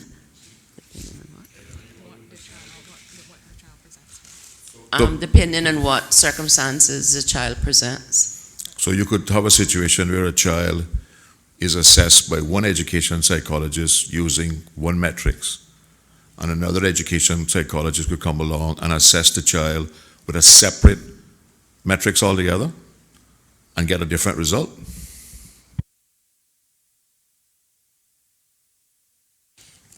Again, I'm reliably informed that it would not necessarily be the metrics, but the assessment of the metrics. Whether they use it, well, whatever they want to call it, I call it a metrics, as whatever assessment tool they're using. I didn't come today prepared to do education, so I don't have all of my information here. But they are internationally recognized tests that are used to assess children. And what I'm saying is, the answer was that they're all using the same tests. But now I'm told that they use different metrics depending on what they think the child should have. Satanya Cacho, Chief Officer for Ministry of ESOL. There are specific assessments that educational psychologists use. It depends on what the child presents with in terms of what issues they're displaying, would determine what assessments are used for that child. What we found in recent years is that we'll have, sometimes a parent will take their child to a private educational psychologist, and the results would be a bit different from what we would get in the government school in terms of the list of support and interventions that are needed. So that's been the only difference we've found thus far.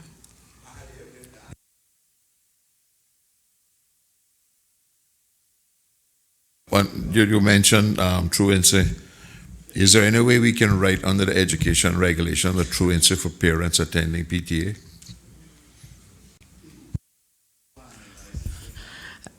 I fully understand, Mr. Chair, the motivation behind the expression that was just made by the honorable member from Northside. And although we're about 90 miles south of Cuba, we haven't quite yet graduated in our constitution to give me those powers. How the best I can tell you. Social services has laws where they can take the children to court and make them look after the children. So why can't we have something similar to do with parents being involved in their education of the children?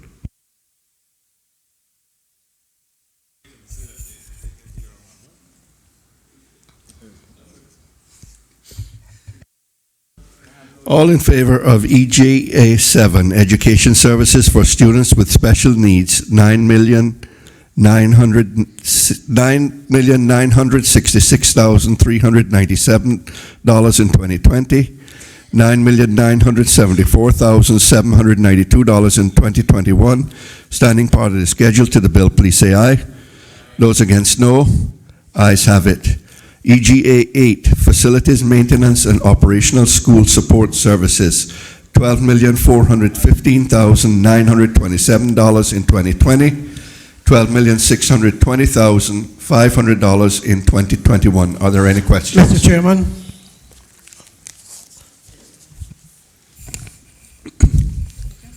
Who was it that was calling first? Member for Savannah. Okay, Mr. Speaker. Mr. Speaker, you go ahead, sir. thank you, Mr. Chairman. Mr. Chairman, I want to ask the minister if she is getting any complaints on the matter of the wardens and their employment with the bus operations. Thank you, Mr. Chair, and thanks to the Honourable Speaker. I'll pass it on to Chief Officer, but before doing so, I can say that I have personally received a number of complaints about the wardens, but I think that upon investigation, there was a particular contractual relationship that brought some light to it, and it may take a wider policy decision which would attract more financial obligations. I'll ask Chief Officer to explain the current status of the relationship with the wardens and the bus drivers and the contracts. Mr. Chairman, this to the minutes. This is not the complaints I'm getting is not about the performance of wardens. It is about their employment situation. Thank you very much. That's correct, Mr. Chair. The member is correct. The complaints I got was not about the performance of the wardens, but what they were being paid.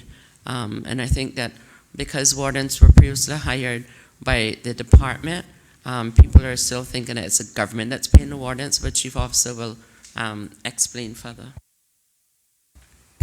Tanya Cacho, Chief Officer, Ministry of ESOL.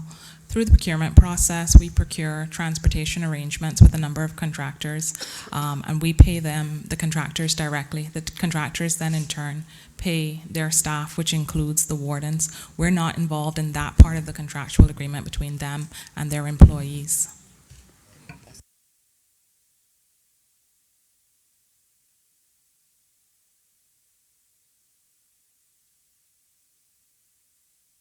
Mr. Chairman, if I understand correctly, historically, the wardens were hired or employed by the Department of Education, and is she saying now that they are directly employed by the bus operators?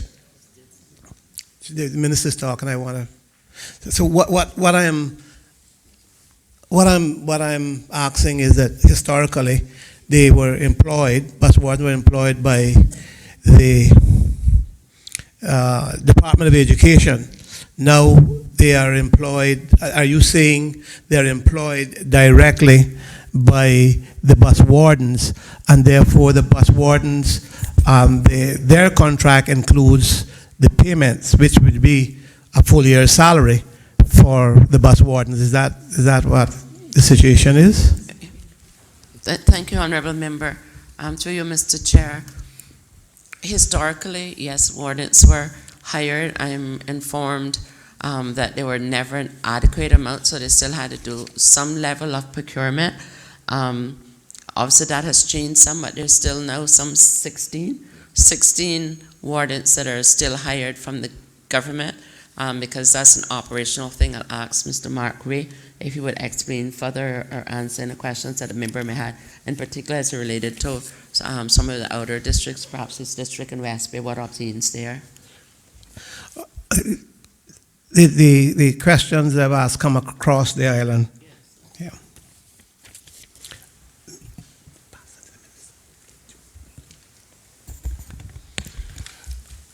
Mark Ray, Head of Business Services, Department of Education Services.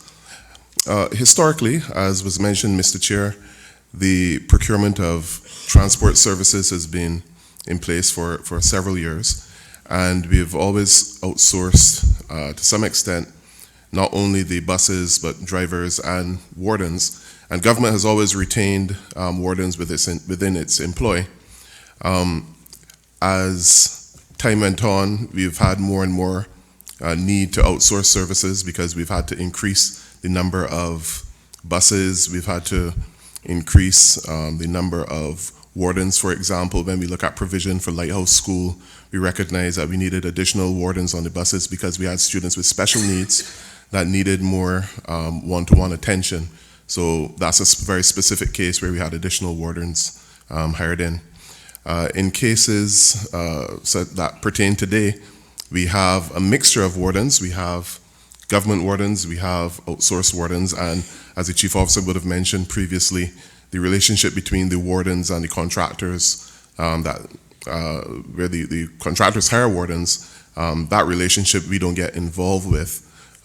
we do have a direct relationship with the contractors, and we have had complaints on occasion from wardens about contractors, but we are always advised that that is a direct employment discussion that they would need to have. I have a question or a request, and Mr. Chairman, perhaps you can go on to the member from Savannah, I think wanted to ask something as well. Thank you, Mr. Chairman. Go ahead. As I've shared with the minister, and she has given me some information, I'm just following up on the portico at the Savannah Primary School. It's probably about 2-3 months since that's been down. I do know that you cannot work on it during when the school is in session, but you look at the people working on the roads there weekends, day and night working. I just wish they would try to do something, because the situation there at Savannah Primary School, it gets chaotic at times. Not to mention, as I've said to the minister, when it rains, I personally went through water to my ankles there. Nothing you can do with that. That's going to happen periodically. But it is something that I have grave concern. In the same vein, talking about the parking, as I've shared with you, Madam Minister, there's land between the Savannah Primary School and Foster's that land is almost as level as down here, that if it's no more than just to grade it off and try to use it for overflow parking, because if you don't believe what I say, you go there at 2:45 on a school day, and it's extremely difficult to get about with the parents, with the children running here, there, and everywhere.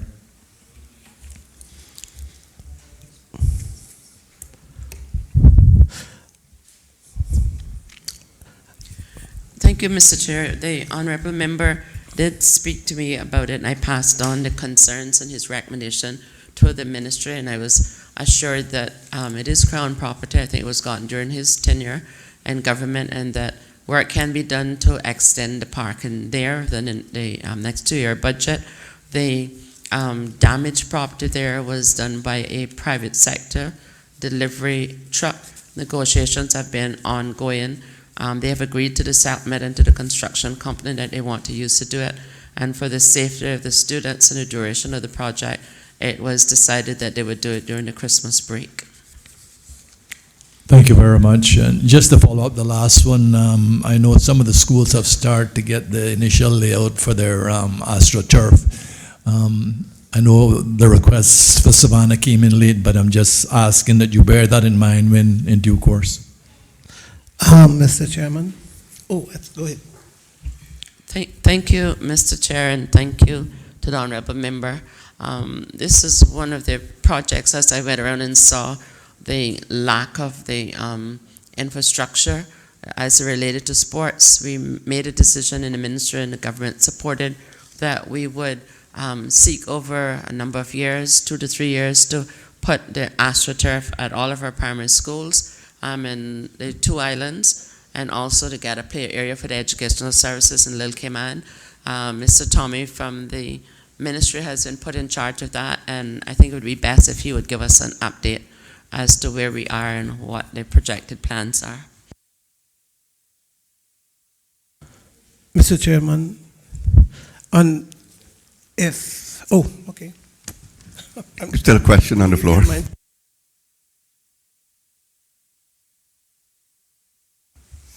Mr. Chairman, Thomas Evanks, the Minister of Education, Facility and Project Manager. Currently, on the installation of artificial fields, we have completed Red Bay Primary. We're currently working on Bodden Town, or the new Theoline McCoy Primary School in Bodden Town, and that's due to be completed next week. After that, we'll be working on the Prospect Primary and East End Primary. Those 2 are scheduled to be completed at the end of December or the first week in January. And finally, we'll be working on Spot Bay Primary in early January, with completion scheduled for the end of January. we're attempting to also procure services to do some preliminary work at West End Primary to extend that field and make it big enough that if the budget is approved, we will actually continue to install an artificial field on that facility.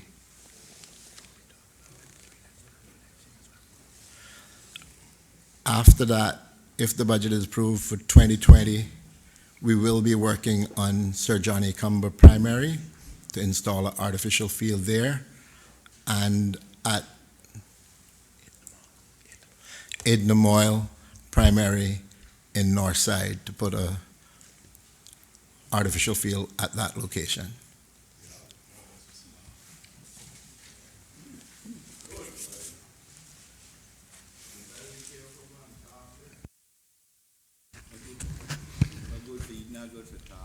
Member for Bodden Town West. Thank you, Mr. Chairman.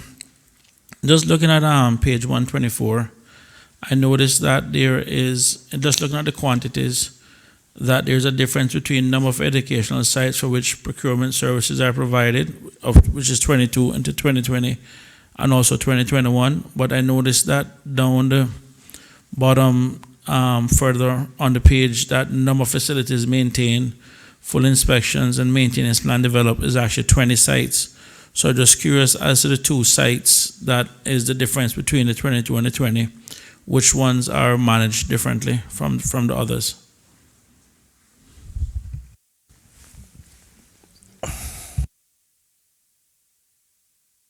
Mr. Chair, Mr. Mark Ware will respond to the honourable member. Mark Ray, Department of Education Services, Head of Business Services. Mr. Chair, through you, the discrepancy comes where the number of sites for which procurement is being done includes a site that has two sets of services on it. The SciFec and Student Services site, that's one site, but two independent services. So there's an additional site for which procurement is delivered, but in terms of the maintenance, it's one space that's being maintained. Thank you very much. Through you, Mr. Chairman, and just looking at the number of canteen contracts managed, I notice the number is 9. Is there a situation where some schools actually run the canteen in-house, or is it through the PTA or? Yes. Through you, Mr. Chair, yes, we have situations where the canteen is run by the PTA at some schools, and we also have situations where canteens are outsourced.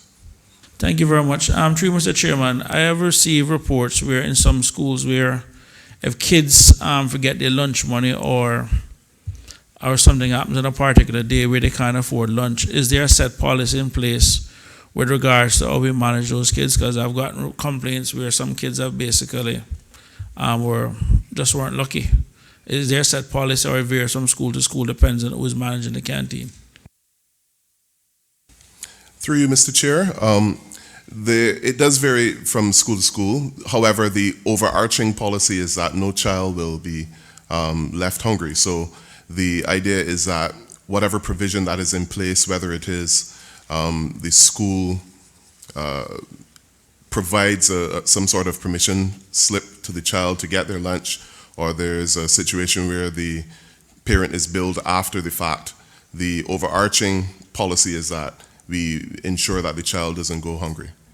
Thank you very much. Is there a set process or procedure in place to manage it? Because I'm not sure if all parents are aware of that policy. I mean, how is that communicated to parents or guardians?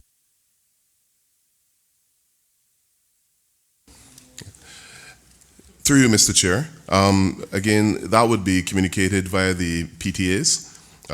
So at the PTAs, the individual schools where they have their set structures and policies in place, that information would be communicated via the PTA. Well, parents, I will tell many of you, please make sure you go to the PTA meetings. And Mr. Chairman, that's one of the things that we need to really highlight to some parents. I mean, I've been to a few PTA meetings myself, and the attendance at some of the meetings are actually quite poor. And it's normally the same people over and over. And parents also need to recognize that they too have a role to play in this system in terms of helping to grow the kids and educate their kids. Member from Savannah. Thank you, Mr. Chairman. Just in that vein, talking about the canteens, is there a practice of, on how long, if you do extensions before you come to the stage of renewing the canteen contracts? How often that happens? Through you, Mr. Chair. Ordinarily, we would tender every 2 years. Our contracts do include the option for extension. So there are cases where contracts may be extended, but generally we tender every 2 years. Chair. Mr. Chairman, Sir. you think you will get back now to the bus warden that I asked about earlier? You're going to go further down the line? I'll come back to you, sir. I did look at you earlier, but I wouldn't get your eye. Member for Minister for Health. Thank you, Mr. Chair. I hope they allow me to saw Mr. Ebanks there and wanted to just get an update on the actual school hall at Bordentown Primary, and also if it could be further discussed as to, I know the member from Bordentown West asked about expansions of primary schools or schools within the Bordentown area. If there's additional property at the new Theoline McCoy Primary School, that further expansions could happen there. I want to also thank at the same time the Ministry of Education for the after-school bus and also the artificial turf at the Bordentown, or the Theoline McCoy Bordentown Primary School.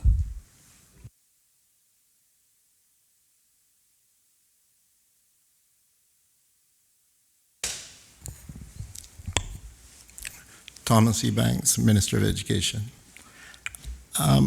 We are currently out to planning and BCU. We had plans fully approved for Bordentown, but with the changing of the building code, we had to go back and have them all upgraded.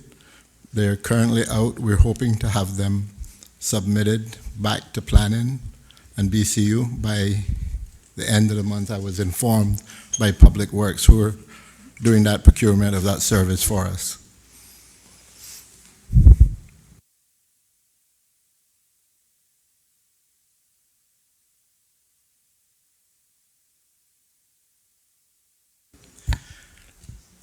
In regard to future expansion, we did do a master plan about 3 years ago when we developed or 5 years ago now, when we developed the two-story classroom block.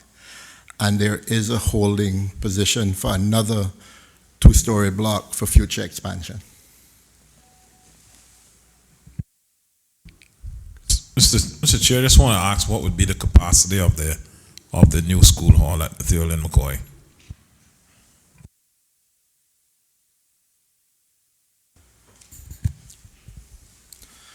Thomas E. Banks, Minister of Education. Through you, Chair. The new Assembly Hall, canteen, and hurricane shelter that's been designed is adequate for full school assemblies, graduations, etc. As to the number of persons, I can't remember the exact number, but it does give the ability for full school assemblies and for graduation. This takes into account, Mr. Chair, the new proposed block.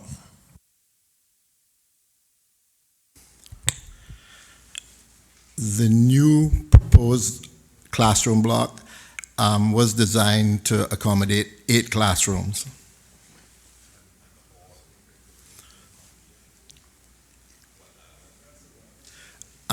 On the hall, I did speak about that earlier, and I can't remember the exact number of persons. But I will provide that to my chief officer, and she can reliably provide it to the House. Thank you, Mr. Chair. Mr. Speaker? Yep, Mr. Chairman, in keeping with the matter I raised, can I ask that while there are contracts, because it is a case of dealing with our children, that the vexatious matter of when salary is paid, particularly when government is paying in the contract the provisions for vacation pay, that those matters are looked into because of what it is. Having a contract, I know it's easy enough to say, well, they go to the labor board or whatever, but this is a different matter. It is a different matter. And just in case I haven't said it here, but dealing with the bus wardens I'm talking about. Yeah. And Mr. Speaker, I think all of them I've talked to are appreciative of their employment. But if there is that advantage being taken of their situation, then I think government need to act on it. It is a contract that government money is going to, and everyone feels that government needs to protect them since they're connected to the operations of children in school. So I would ask that, Mr. Chairman. Mr. Chairman, just this one in just expand on what the honourable member from West Bay West said. The truth of the fact is government is paying for 12 months worth of service, and by them not paying the wardens for 2 months out of the year is really unfair, because the government, in its good intention, wanted to ensure that they actually receive salary for the full year. So some employers taking advantage of those employees like that is really disingenuous, considering that the government did the right thing in terms of paying them full through for the entire contract. So they need to pay the people when school is out. The teachers get paid when school is out. All right. Give the minister a chance to answer. Mr. Chairman, from the very beginning, this was riddled with trouble, probably more than the Swiss cheese have holes. And I think that it's time that our government would sit down and actively consider about bringing him back in. Obviously, members would understand that it's attached fiscal responsibility, but because currently, for example, the 16 wardens that we still have, they get paid for the 12-month period. As I understand it, those that is being contracted, it's a 10-month period that they get paid. So it's kind of difficult in this day and age with the cost of living being what it is and other complexities of life to not have the certainty of 2 months' salary. So it needs to be probably assessed, but from a policy perspective, I'm confident under the leadership of our Honourable Premier and the quick sidebar we had that government would be prepared to look at this in a positive light. And Mr. Chairman, just to clarify from the Minister, through you, Mr. Chair, that when you say government is paying, or they are getting 8 months or 10 months, they are being paid for the 12 months.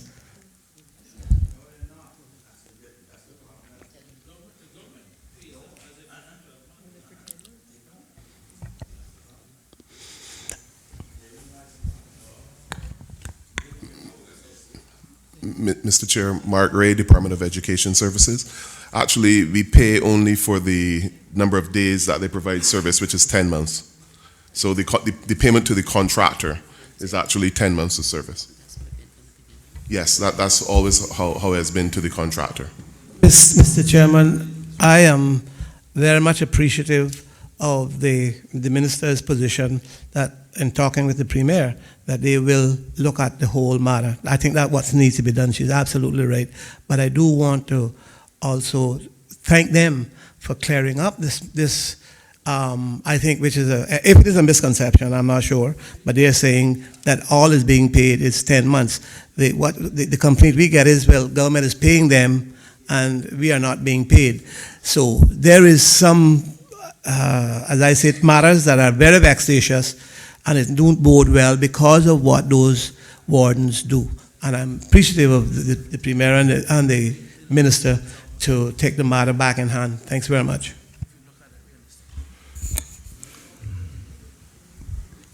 Member for Northside and then member for Georgetown Central. Thank you, Mr. Chairman. Mr. Chairman, I have a number of, I guess it would call under the enforcement of contracts relating to the Aiden Moyle Primary School. About 2 years ago, we put up a play area for the kindergarten kids. Included in that was supposed to be some sails for shade, because we have this dark green rubber base which gets very, very hot, and most of the time the kids can't use it, and the sails have never been installed to provide the shade.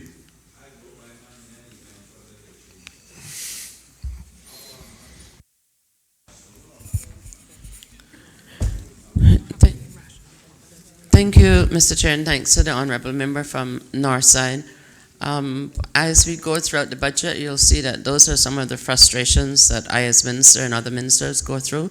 We go through this type of process where we get questioned, and rightly so, and we get the funds in, and we have to wait for procurement, we have to wait for planning, we have to wait for public works, we got to wait for every Tom, Dick and Harry, because if we don't, we'll appear before PAC. And then when we wait, we're down in December and projects are still lingering out there. In the last ministry, when I had a similar thing, I was able to hire Jim Scott as a project manager in the ministry. And I think that whether it's this government or another government, we need to really sit down and look and see how ministerial projects are done, because ministers, and that's other ministers here, we take up the public beating for it, but we don't really get sworn in with a hammer and a saw and some nails and other equipment. The most we can do is set the policy, get the money, report them to chief officer, report them sometimes to the deputy governor and the governor.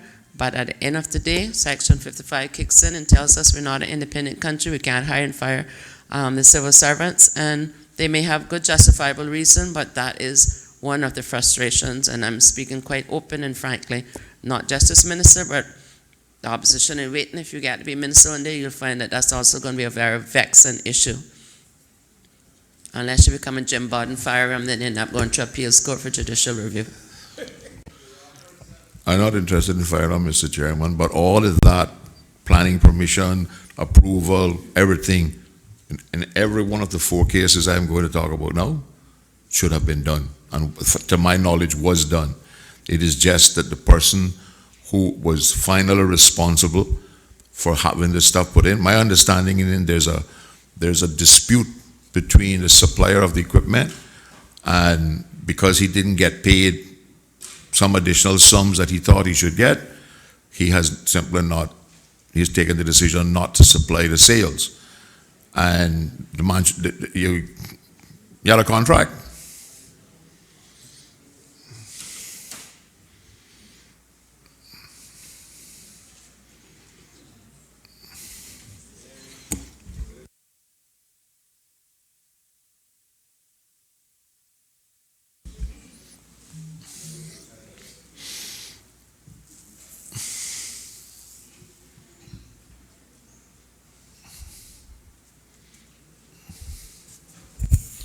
Mr. Chair, I am being told by Mr. Tommy Ebanks that the sales were not a part of the original contract, and so funds were not included in that contract.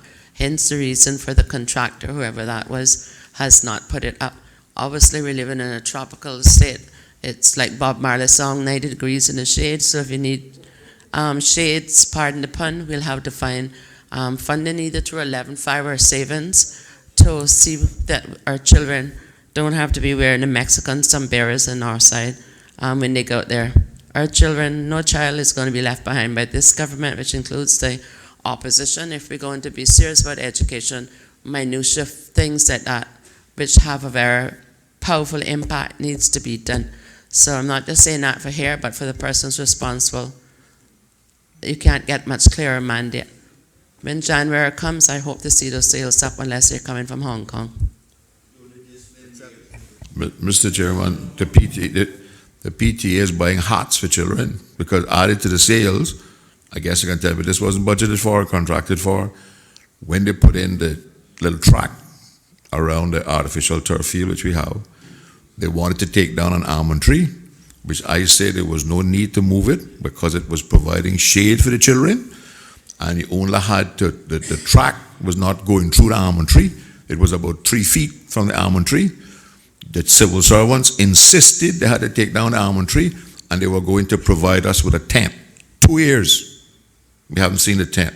Every time I ask the person who's responsible for the maintenance of the 8 Mile Primary School, Mr. McLaughlin, he said he keep asking somebody who lives and who locks himself up in some office. I never see him north side, right? I don't know what he does and where he does, right? Some Mr. Warden is supposed to be buying this tent, and the problem is, Minister, the tent is not there.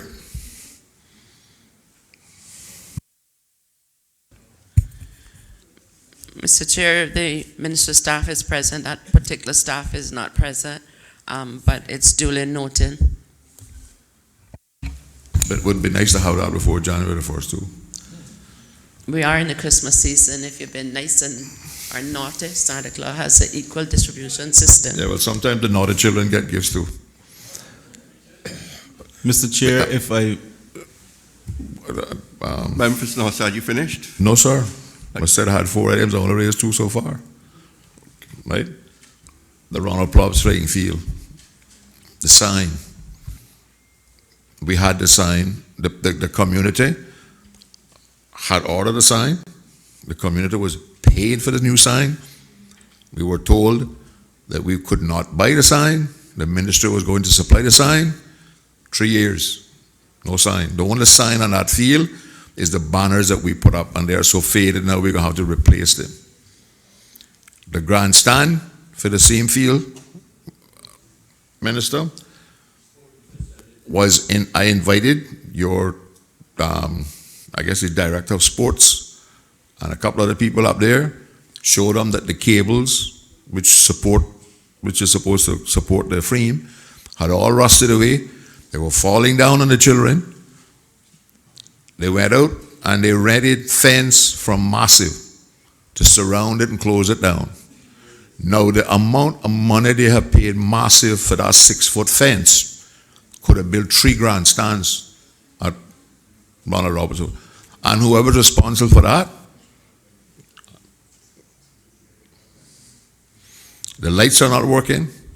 We have primary school football going on there. I have tried to get the bathrooms open. I don't know why we build bathrooms at these facilities and we put solid doors that are locked, then we put iron bars outside that are also locked. And they have these phantom people who are supposed to be responsible, never shows up.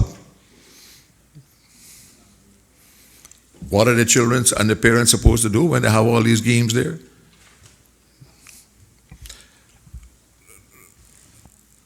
Mr. Chairman, I'm asking the minister to please investigate and look at these things because something is wrong.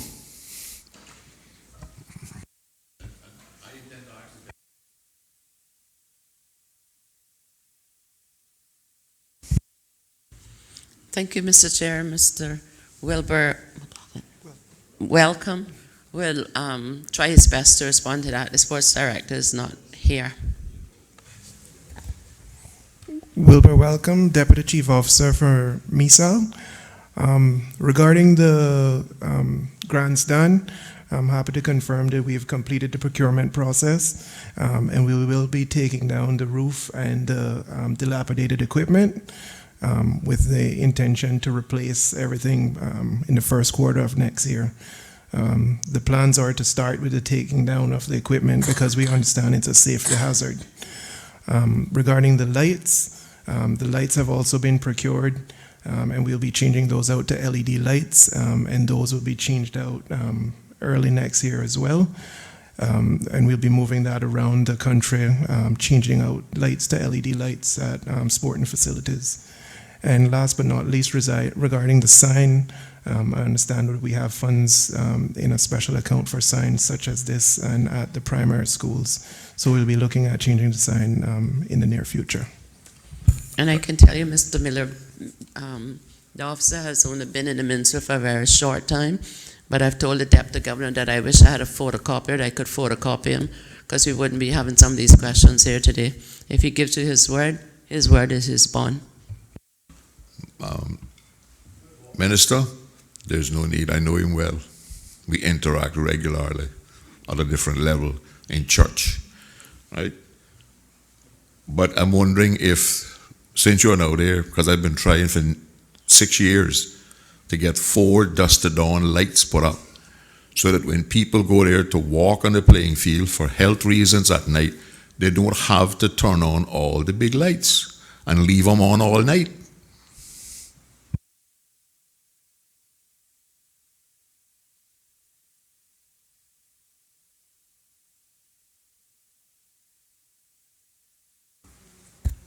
Mr. Chair, through you, I'm keenly aware of the issue that you've mentioned. As you know, I've used the field as well. I've been reliably informed by our facilities manager that this is something that we can get CUC to deal with immediately. However, we also wish to go back to the timer lights where persons have access to utilize the lights on their own, and they shut off after a certain time, so is it not an annoyance to the community? Through you, Mr. Chairman, the information I have is that CUC said they can't do it because the existing poles for the lights are too far apart. So we need to find out what's going on. And when you're talking about CUC, there's a guy wire on the playing field at Edna Mile Primary School that we met with CUC 2 years, more than 2 years ago, and they were supposed to move it closer to 3, I would believe. They were supposed to move it as a matter of urgency. Write them a letter and tell them that pole is on your property and it's supposed to be in a road reserve. Either they move the guy wire, or we move the pole, or we can charge them rent for it and donate the money to the PTA for not for Edna Mile Primary School.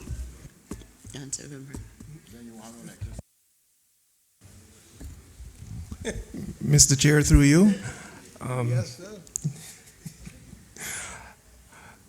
I've been reliably informed that the lights at the Ronald Forbes playing field can be dusted dawn solar lights by my facilities manager, and that'll be something we'll be looking to do this month. Regarding the light pole at the Edna Mile Primary School, unfortunately I'm not well versed in the issue, but I'll have my facilities manager look into the issue. Thank you. Mr. Chair, I wanted to go on to something on that same matter, if that's possible. Okay, Mr. Chairman, I listened quite intently to my friend from Northside. I want to know about the same thing falling under sports. The track around East End Field, the Gun Bay Civic Center, the lights there, that they're in need of, that's a multi-use, multi-purpose court. I think it do volleyball, basketball, and netball. And the lights have never worked. And I guess that's a good place to put in LEDs, but that won't.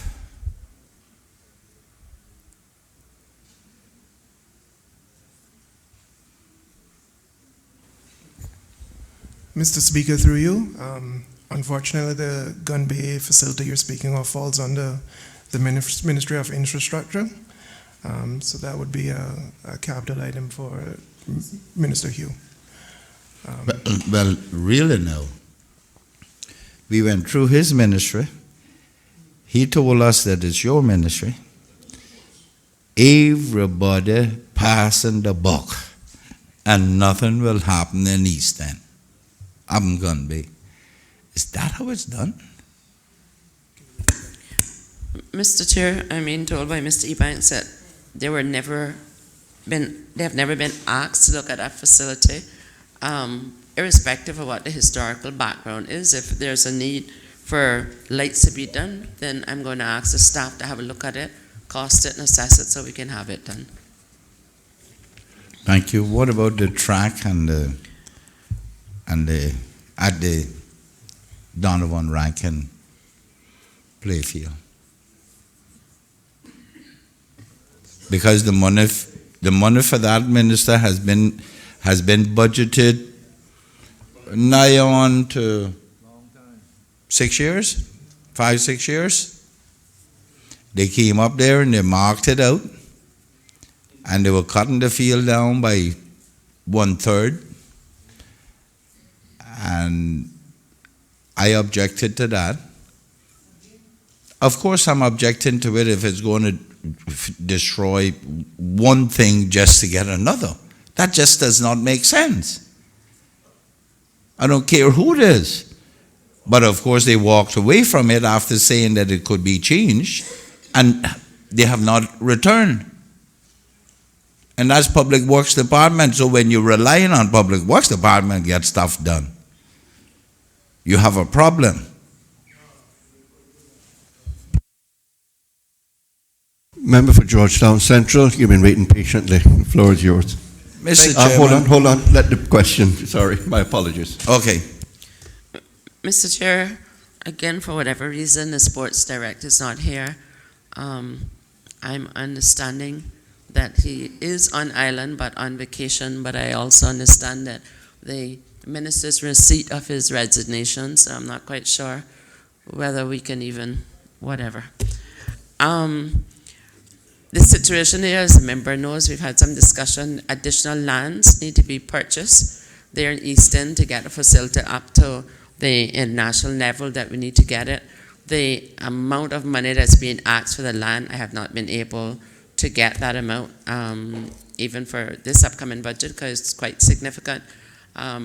As far as I'm aware, we're not able to get part of the land. It wanted to be sold entire parcel, and that's some of the complication. But it would be good, well, it's now in the future, to get the Eastern Field up to par, because it offers us another facility for international games, whether for practice courts. We see that we just came off a very successful soccer, football tournament, and it would have been nice to have a couple of practice fields when the U.S. was down here playing Cuba, and would have got rid of some of the logistical issues that we had. Well, Mr. Chairman, I can tell the minister if we had followed what Public Works was planning, you would have been able to lie down and your length would have stretched straight from one side to the other. They were reducing it so small, but that goes hand in hand with the upgrades to the school that was mentioned earlier, East End, with the artificial turf. We don't have sufficient space there to do anything that is worthwhile. Thus, the reason why my request to purchase the piece of land by the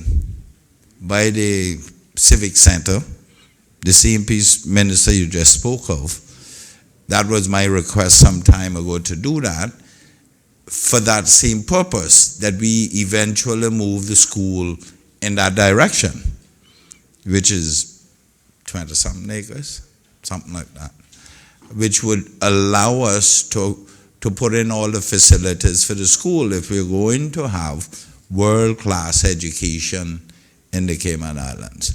So maybe we can look at least getting that and utilize some of it now so that we can get the track in.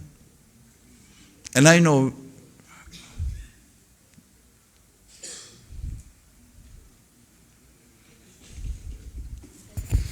Minister, I hear your plea and I feel your pain, but currently I don't have the funds to make the land acquisition, and unless we get the land acquisition, it's going to be difficult to have a master plan to develop it properly.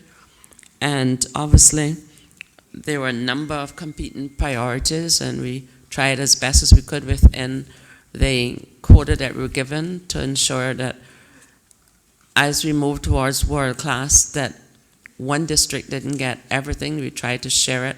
So although it may appear that Easton may not be getting all the infrastructure, we try to put other things in Easton as well.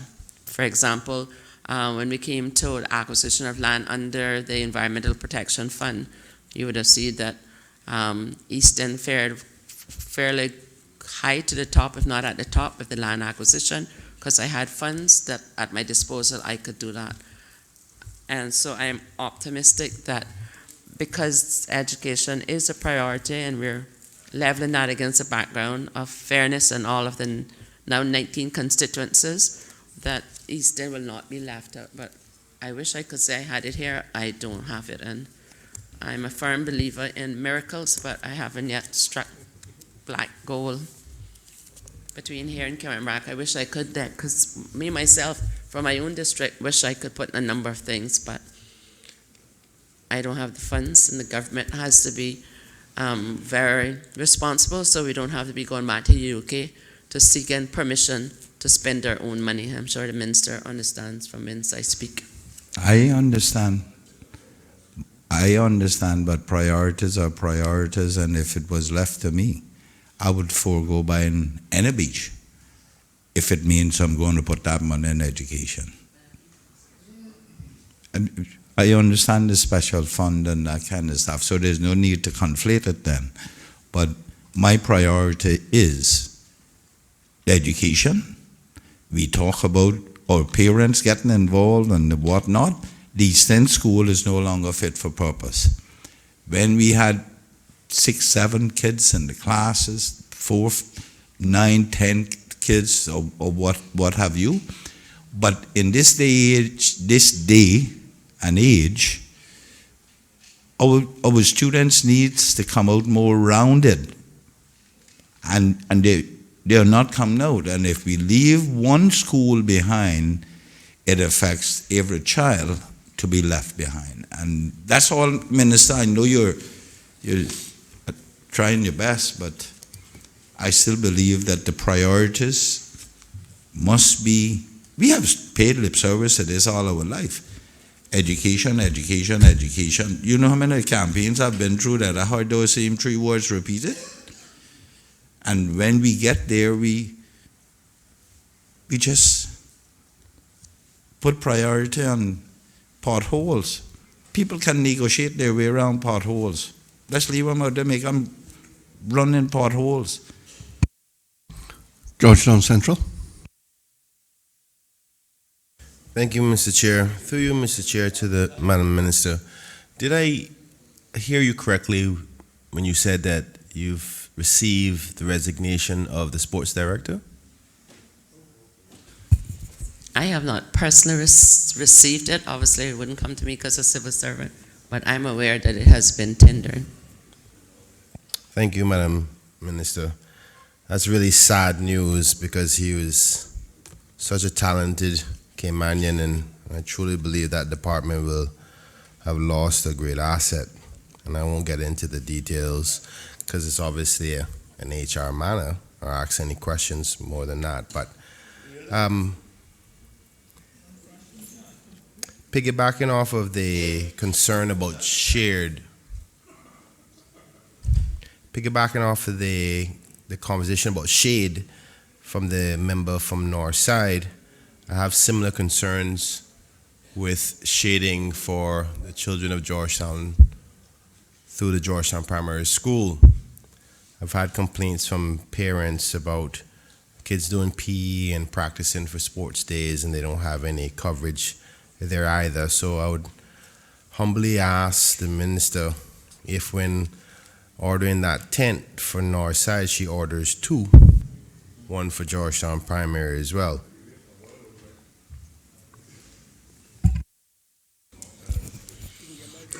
Mr. Chair, I'd like to thank the honourable member from Central. I've been informed by my technical team that they would look into it because apparently there is a need there. Thank you for bringing it to my attention. Thank you, Madam Minister. In respect to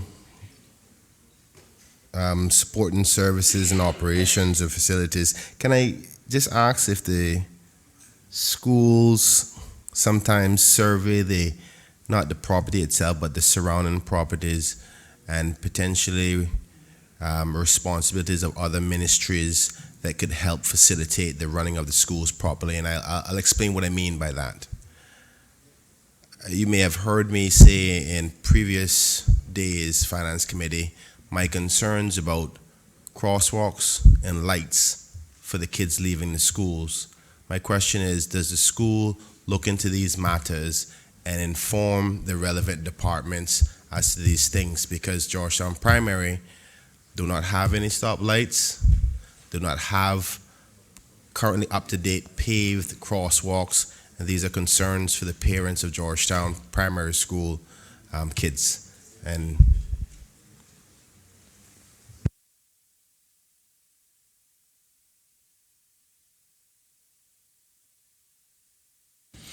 Thank you, Mr. Chair. We certainly can. There is an officer that deals with that from the Department of Education Services, Mr. Bodden, who's not currently here today, but the Chief Officer has taken note of it, and they will look into it as it deals with the safety and security for children, which we take very seriously. So thank the member for raising it. thank you, Madam Chair. Just two more questions. Was I right to hear that the minister said there should be some considerations as to repealing the actions of outsourcing bus wardens? That should be something for the government to consider? Yes, I gave the commitment after consultation with the Honourable Premier that the government would actively look into reverting to the previous positions of wardens being civil servants. Thank you, Madam Minister. I think we're learning a valuable lesson in respect to outsourcing of work, and sometimes it doesn't always work. And I think if I could humbly ask the minister, who is a member of the cabinet, to potentially reconsider the outsourcing of the HSA staff, because that's exactly what's going to happen again. Outsourcing of work is something, particularly when Caymanians are the ones known to take it, usually does not end well for Caymanians usually. And I hope that the minister would reconsider that in respect to the cabinet, because I think that's a bad precedent moving forward to support. Mr. Chair, I thank the member from Georgetown Central, and it's been duly noted. All in favor of EGA 8, Facilities Maintenance and Operational School Support Services, $12,415,927 in 2020, $12,620,500 in 2021. Standing part of the schedule to the bill, please say aye. Those against, no. The ayes have it. EGA 9, Training and Support. Sorry, can you just give us about 5 minutes? I just want to have a quick discussion with my colleagues and see if we can probably look at block voting some of these items. 5 minutes, you can stay. 5 minutes, let's take a 5-minute break.